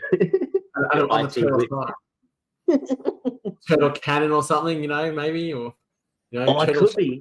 They already got their shell, so they got the shield. They're like their body is their shield already. So it could be a shield card of some type where they're holding a shield and it actually was a turtle. Turtle frisbee. Shield. They take this little. They take their thing off and they frisbee it. Ooh, that's like a dead turtle's shield is used as like somebody, like one of the pirates, as their shields. Like they take the shell of an old turtle, and that's like the pirate's shield that they're using in the fight on the seas. And then that would mean there has to be turtles because they have a shield. Exactly. There's a naked turtle somewhere. Like what? Yeah, exactly. It's not dead. It's just naked. Well, then the turtle could revenge the dead. Oh man, see, this is what the Battle Bunnies is doing, man. Bringing us back to our childhood, making us imagine again. Yeah, and we need more of that. Like that's what we all need more of, because we're like, Luke, you're at work. Like we work, and it takes the creativity out of us if that's not our job, is to be creative. So getting together as a community and talking about this stuff like that gets those creative juices flowing, and just some magic comes out of it, just like that turtle. It's one of those moments when Frank jumps out and goes, "Guys, there's already a turtle," and we're like, "Oh yeah!" Oh, But that's only Well, a that probably just dragon. happened to We me. want an actual, actual turtle. We got mice. We want, battle turtles, or, yeah. So if you're Turbo listening, I'm surprised Frank, John, BBS hasn't Krista, asked this question. But nobody asked you the legacy of your name, like where it came from. Like you kind of talked about the vampire moth, but is there a story behind how you became Pirate Mothy? There is, yes. So I used to volunteer for a environmental organization called Sea Shepherd, which was, and their motto, their flag was like a pirate, because they were called from the opposition. They were like pirates and everything else, so they had ships and stuff. So I did tours. So one of my mates was with his child, and he said that I'm going to go and see Pirate Tim. So that's how I got my name, Pirate Tim. That's where the origination was that. And then during COVID, there was a discussion of why is Tim short for Timothy? Why can't it be Mothy? And I saw that discussion going, that's awesome. I like animals, and Mothy is an animal, so then I changed it from Pirate Tim to Pirate Mothy. Oh, that is so awesome. so you've been a pirate before the Battle Bunnies. You're a true pirate, mate. Yeah. Pirate Tim became Pirate Mothy. I love that. Yeah, seriously, that is. Thank you. Did you do the quiz? Did you do the quiz and you actually turned out to be a pirate as well? Yeah. Oh, this guy, seriously. Manufacturer. You're not worthy. Because it's like I got what I wanted, and then same with in the Harry Potter quiz, I wanted to be Slytherin, and I got Slytherin, so I was happy with that too. Nice. It's like it's meant to be. It's meant to be. Wow. Yeah. I didn't have to ask to be pirate. I already got the pirate, so I was happy. I was like Hufflepuff or something. I was like, for real? All right. I'll take it, but because I got my door. Yeah, we should take that quiz on the show one of these times. Like maybe the next time we have you back on, we'll take the quiz, because I have no idea. Please take it again, because I think it was mine was rigged, BBS. It doesn't explain nothing. All right.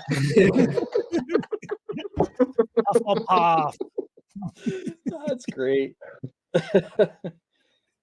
I wrote that down. Yeah, so bring that back. That's we got a call back for a future show. We'll bring you back on, Tim, and we'll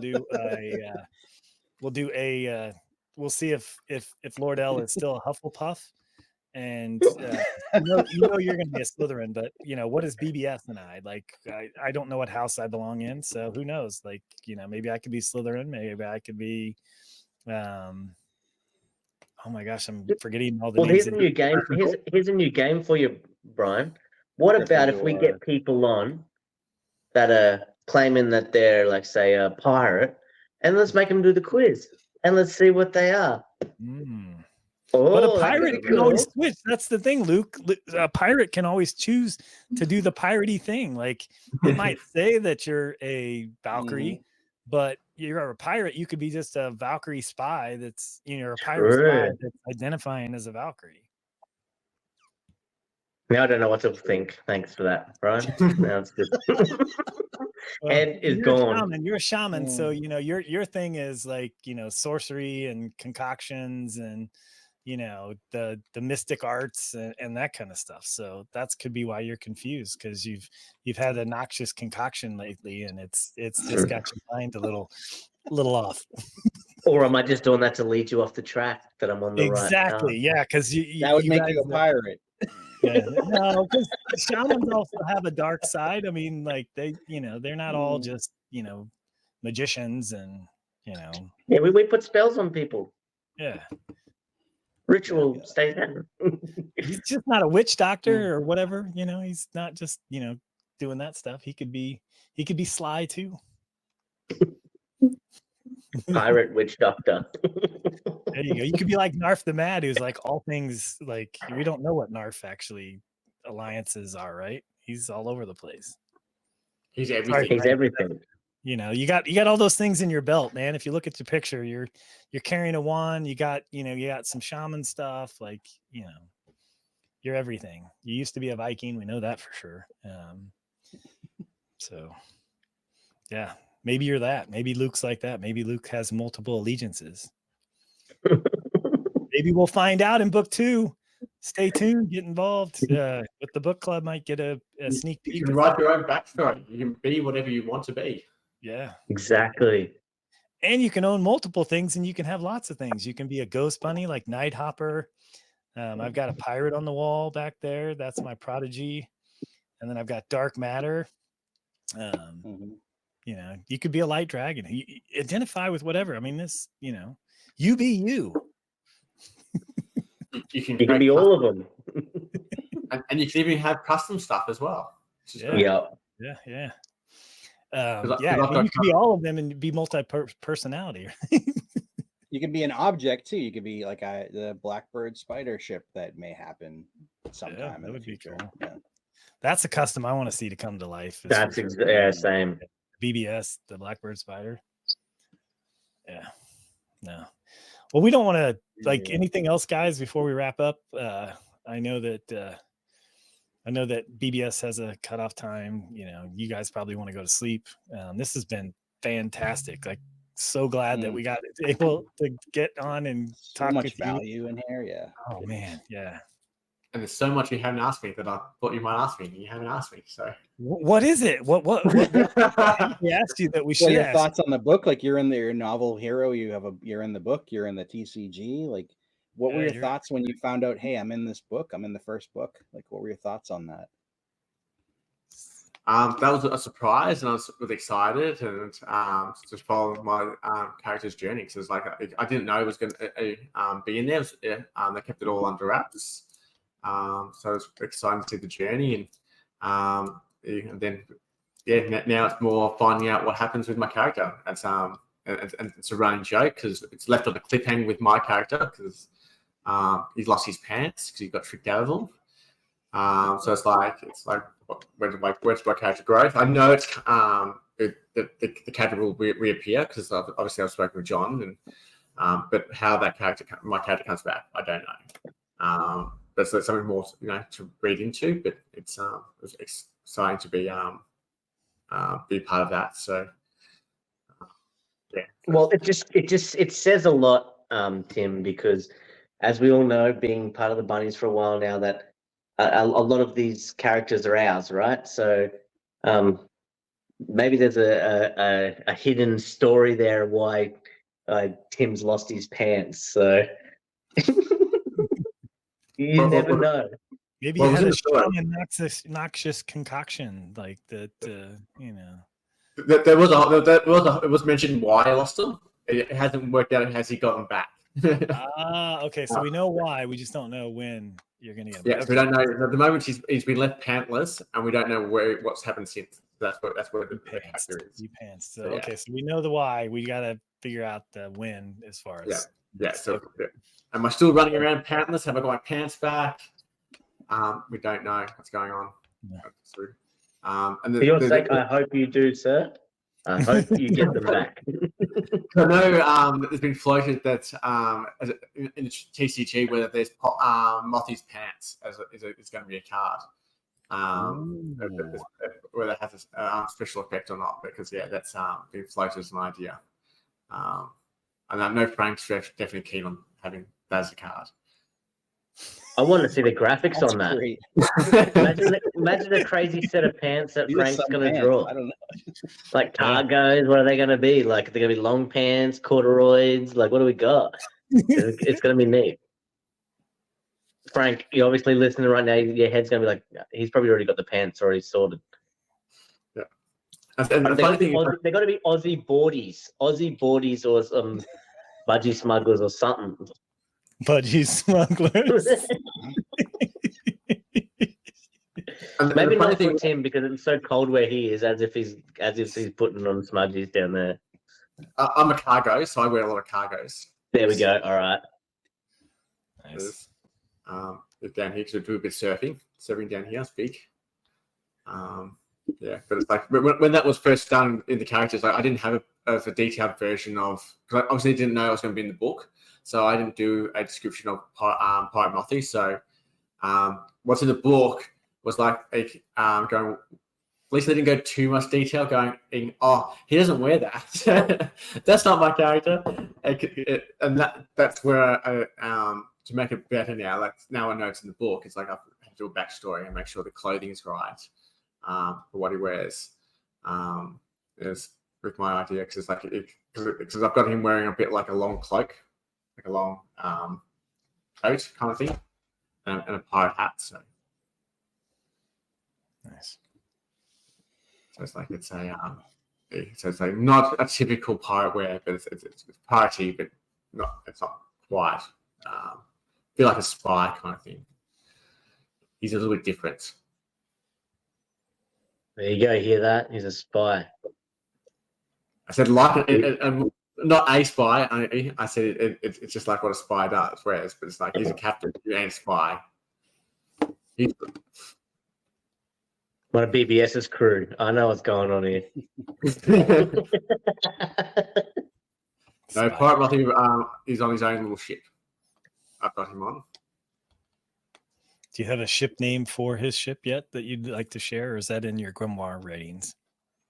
I don't have a name for his ship at the moment. I know that Pedlick has his own ship, which is the Vengeance 3. So he's on that one. There was a Vengeance 2 that sank. That's in the grimoire, in the generals. That's all mentioned. Very cool. There's backstories also to that. So there's tie-in. So Pirate Mothy and Pegleg are rivals. So I can give that little. Ooh, that's a good nugget. Yeah. So if you have suggestions for the name of Pirate Mothy's ship, add them in the comments. Yeah, like we want to see what the community thinks. Like, what would you name Pirate Mothy's ship if his arch enemy is around on the Vengeance? Is it, you said Vengeance 3? Yeah. So yeah. What do you think that Pirate Mothy is captaining? Is that a word, captaining? Can we now? Because we make our own. We make our own life here. It can be. It can be. It is now in the grimoire. Is captaining. Yeah. And it's not even midnight or 1 a.m. for me. So, oh goodness. Yeah. Anything else? What question did you hope we would have asked that we didn't ask? I don't know if it's a question, but it's whether they got to get the information out of me or not.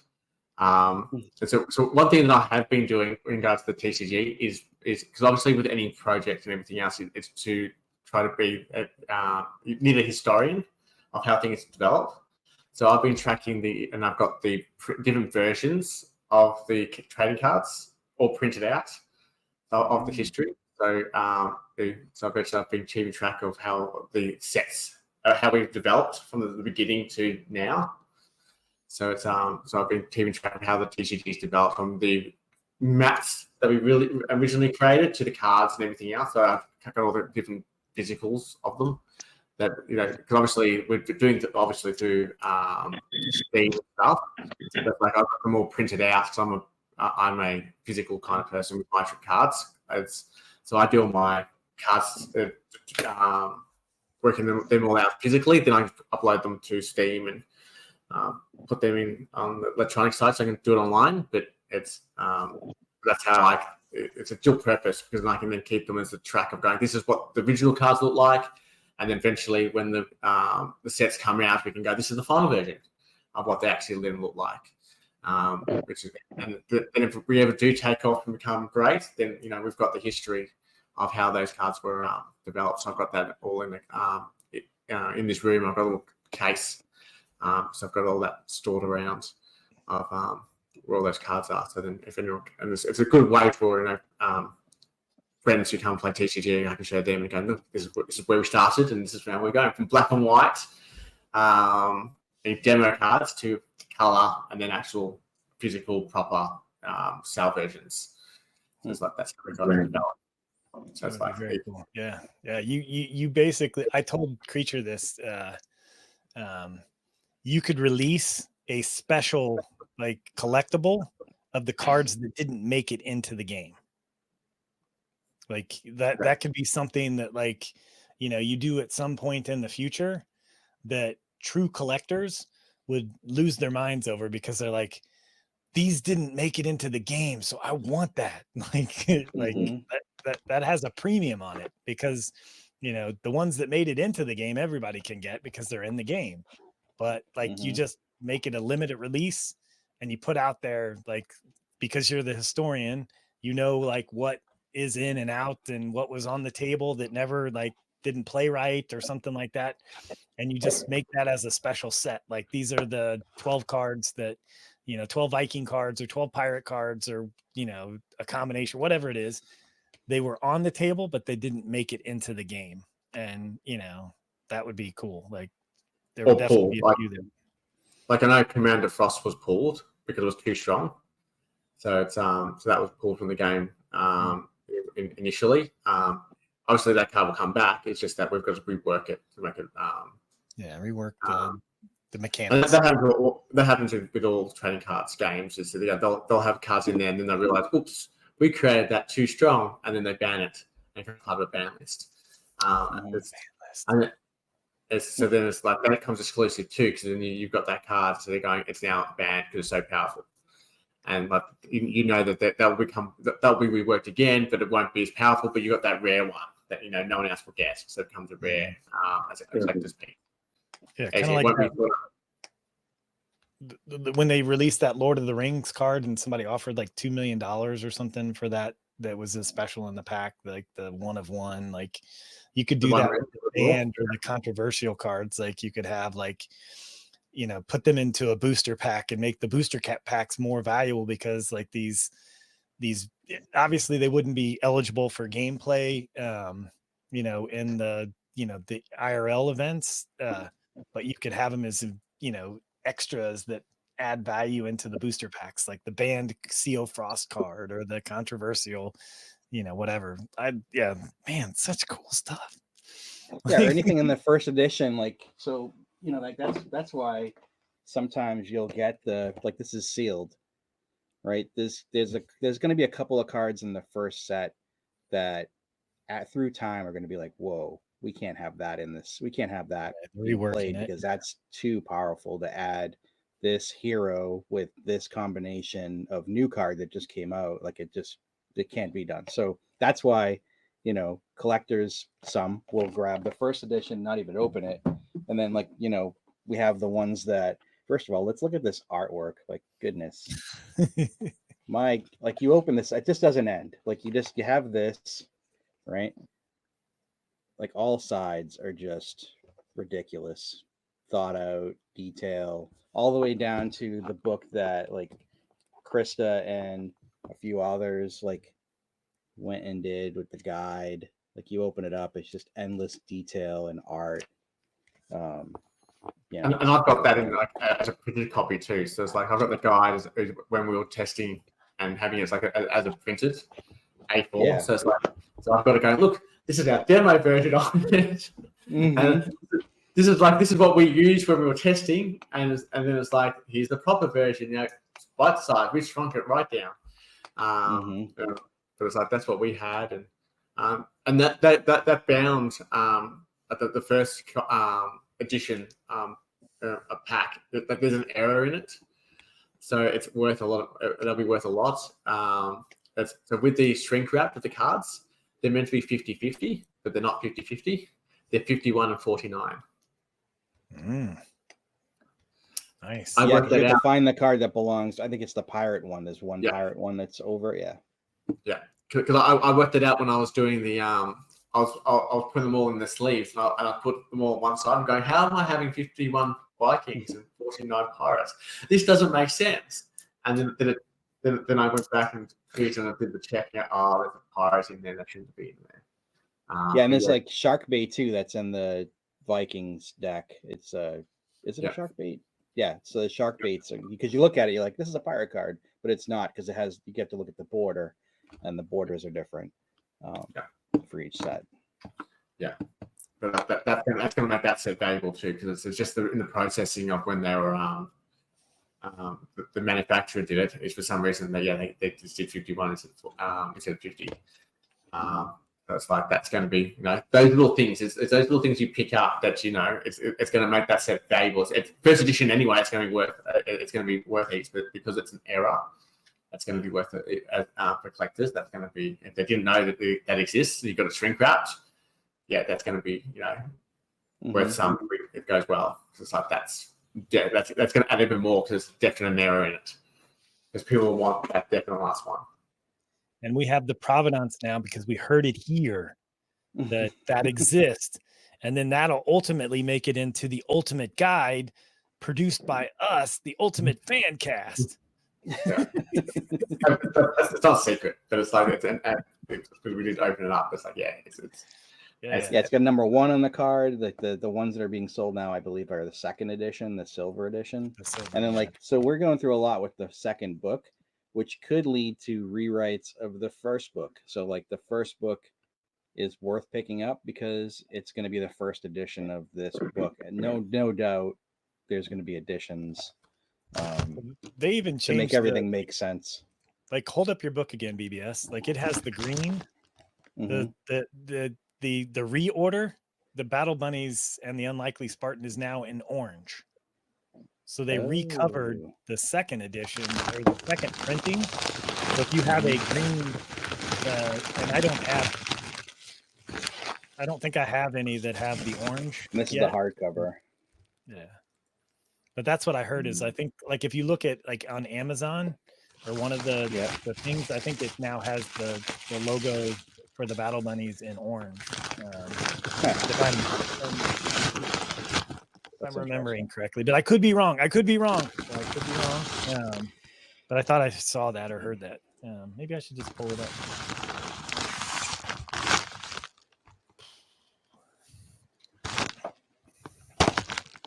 I call it the props. I have a Spartan card. We can hear it for sure.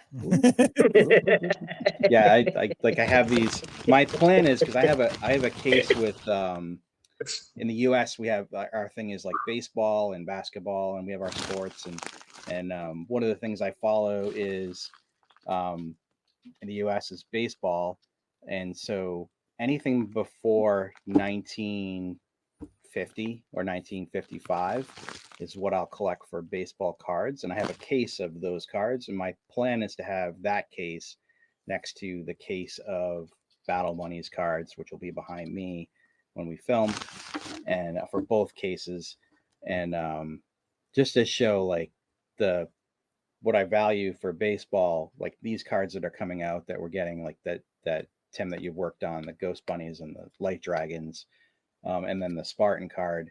Some of these I'm going to have graded, so they'll be in the case behind me, just to show like that, like the value of both of these things to me is pretty awesome. Like to add a utility onto, like not even a utility that was promised beforehand, just to say, hey, we're going to do cards for these. Like, that's crazy. Like, there's going to be just one printing of these cards, and then you get to actually have a card, because sometimes like you'll see like a lot of us that have more than one or two, we're blessed with that. We don't see them every day, but it's just going to be another way for us to see our artwork. It's going to be awesome. I actually have I have all of my artwork on like a photo album that when I open the phone, a new one shows up each time, so I can see it. Otherwise I don't see it. I could be a good hack for those that want to do that. That's a good hack to do that. I have mine running as a screensaver, so then I see them. filtering through as a screensaver, so I can say, "Oh, there's my Battle Bunnies." So I can enjoy the artwork. Okay. Cool. I'm going to do that to mine because I've got so many that I don't look at all the time. But when you go back into your wallet, you're like, sick. I've actually got on my when I set up my son's computer, I put one of the Battle Bunnies eggs as his background, and he still left it there. And like it's been 6 months now. And it's 6. Every time I cruise past, he's got 2 screens, and one of his screens is just a blown up because it was dodge. I put it on dodgily too to try and get a background. So it's blown up. It wasn't made for a background for a desktop, but it actually looks so good because you can see deep into the cracks of the egg, like the detail. And because obviously it's a picture this big but blown up onto a big screen, like the detail is phenomenal. All right, so I'm coming up against. I only have a few minutes left, so I apologize. But I've got to go do family stuff that I'm getting. My phone is being blown up, so I apologize. Well, look, it leaves us room for another cast with you anyway, man. I'm sure we can continue talking forever. And yeah, I was. By the way, I want to re-clarify. I was wrong about that Battle Bunnies logo thing. The book you have is green, so I don't know where I saw that or remember seeing that, but I'm looking on Amazon, and it still has the regular green stuff. So. One clarification, so I don't have to cut that section out. All right. Oh, did we want to ask any closing? Well, no, we're good, I think. Then we'll go for another 10 minutes. Yeah, I'm not even giving this a chance. Like that was it. We'll end up another half an hour. You know what it's like. And as you can see with how the show went, like he's such an amazing dude, such an awesome dude. Like he's a massive figure, in every way, in every part of the Battle Bunny. So it was amazing to have him here, and I'm sure we could keep on picking his brain. And I wish he told us earlier about the whole, what are you going to get out of me? We could have sent BBS at him a bit more. And tried to pry into what he was talking about, because obviously he's got loads of alpha that he could slip up. So, but yeah, the minute he said that, I was like, "Oh, I got one for you. That could take a couple of minutes for you to answer." Yeah, I seen the twinkle in your eye, and then the page turned to all your questions. He's like, "All right." Well, historically, we haven't tried to be like that on the show, where we've tried to pull alpha out of people. We've tried to be respectful of the project's like secrets, but yeah, we'll definitely, it sounds like Tim's open to giving us some alpha in the future. So next time, you just better be prepared. Hold on to your seat. So, what can you tell us about the TCG release date, and like any cards that we might want to learn more about, that kind of thing. We'll have him back. This was, like you said, fantastic. A true OG. I mean, he has number 10 Spartan, and he's got number 1 from his friend that brought him into the project that he picked up. So he's got number 1 and 10. That is just phenomenal. Like think about that, like from the very beginning. Okay, go. Luke's gotta go.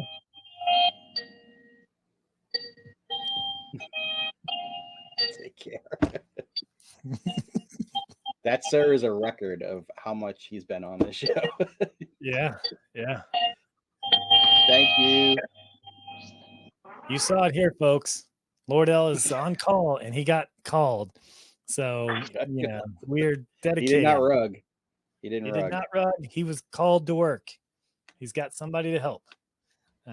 So that was good. But no, we appreciate Tim coming on Pirate Mothy, the story about how he came up with from Pirate Tim to Pirate Mothy. Like, I was hoping you'd ask that sooner, BBS, but since you didn't, I had to ask.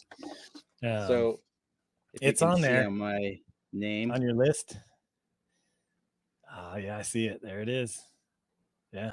So I thought that was fascinating. Like the like Timothy, like if you really think about it, like Timothy, and then you drop the Tim and it's Mothy. Like it just, the thought of like of that, and then like just so many dimensions to Tim, and like just like and Lord said it, like just such a good dude. My only thought is like, you're in your country and you think like, man, I'm securing my country because of the security that we have. Like, so my thought is to drill that down a little bit and be like a little bit like, let's drill that down to Discord. Like, thanks to Tim for keeping us safe so that we can, and Mike and the core four, I call them, or I don't really call them that. That's been mentioned before, like Krista, Frank, Mike, and John, like, and Tim, and all the other team members and community members that help us stay safe in Discord and in NFT land, to help our security stay safe, or our assets, we'll call them, so that we can talk about traits and art and holy hand grenades and twin guards and things that community members have just mentioned, and they become things of reality. So just my only thought of like, when I think of Tim, I think of Discord, and I think of like community member that is just another puzzle piece to this world that just keeps us safe and does so much. Like, this is such a huge episode, and I think I don't want to speak for all of us, but maybe I do. Like, it's such an honor to have someone that is so involved in the Battle Bunnies on here. Just a huge thank you to Tim for coming on. And I wish we had more time. Like, I really do. We could have gone like, we literally could have done all day. Although I don't think they would their sleep wouldn't appreciate it. But yeah. No, like the tables have turned by starting at 8 a.m. Eastern time on a Saturday. It's 10 p.m. in Australia time. Right. So like Luke now knows what it feels like for us when we start these podcasts at 10 p.m. and we'll go till 2 a.m. and have to work the next morning, getting up at 6 a.m. So right. Yeah. Yeah. But no, thank you. That was awesome. Tim, thank you for coming on, joining us. We can't wait to have you back. To the community, like, and to the new people, like, get, just see what's possible. Like, Tim's all, came into the community. You don't have to mint anything to be part of our community. You're able to just jump right in, and, and I think after a while, like many of us, like we decided, we want to name some things, and we want to be part of the story. But there's ways to do that without, having to purchase anything. There's giveaways, for new members that come in that first month. There's a wheel that's done that gives away an opportunity to become a holder just by joining the community. So, you got to, join the server and stay in it and participate. But there's even other ways to just earn your way into the holder community and all this stuff. And, but, stay secure out there. And just, we look forward to coming back in August. And we'll have these on a regular weekly basis, Mondays, every Monday, 6 a.m. We'll update with a new episode.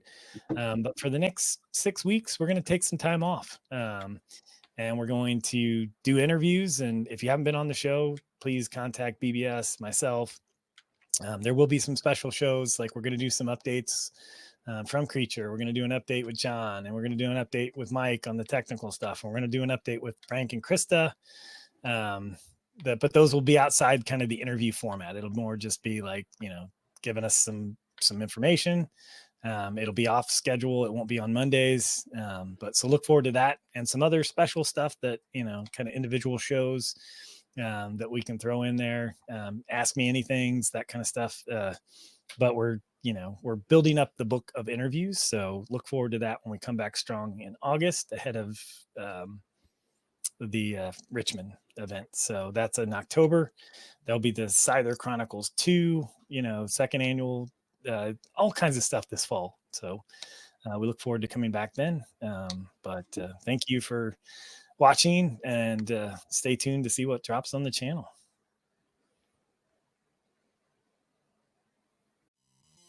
Thank you for joining us today, Ultimate Fan.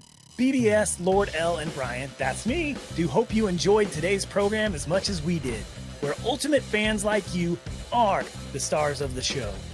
We'd be honored to have you join us on a future episode where you can share your story and love of the Battle Bunnies with this encouraging community. It would be the greatest compliment if you shared something you love about the Battle Bunnies on your favorite social platform today, like X, Facebook, or Instagram, and tagged us. Or simply use hashtag #UltimateFancast so we can recognize and celebrate with you and other super fans by sharing your post. Bonus points if you do both and use an image of one of your favorite Battle Bunnies or a screenshot of this episode. We know you share, like, and comment because you care about our fellow Ultimate fans as much as we do. Please leave comments too to let us know how we can make this the greatest fan experience for the Battle Bunnies community. This podcast is sponsored by Hairstream Media, your bunnies all the time streaming service. Okay, not really. It is just us fans like you giving some of our time to support other fans like you. Join us over in the Battle Bunnies community and Discord to continue the fun. We hope you tune in with us each week. So make it easy. Subscribe now. We'll be here to keep you hopping when you need us.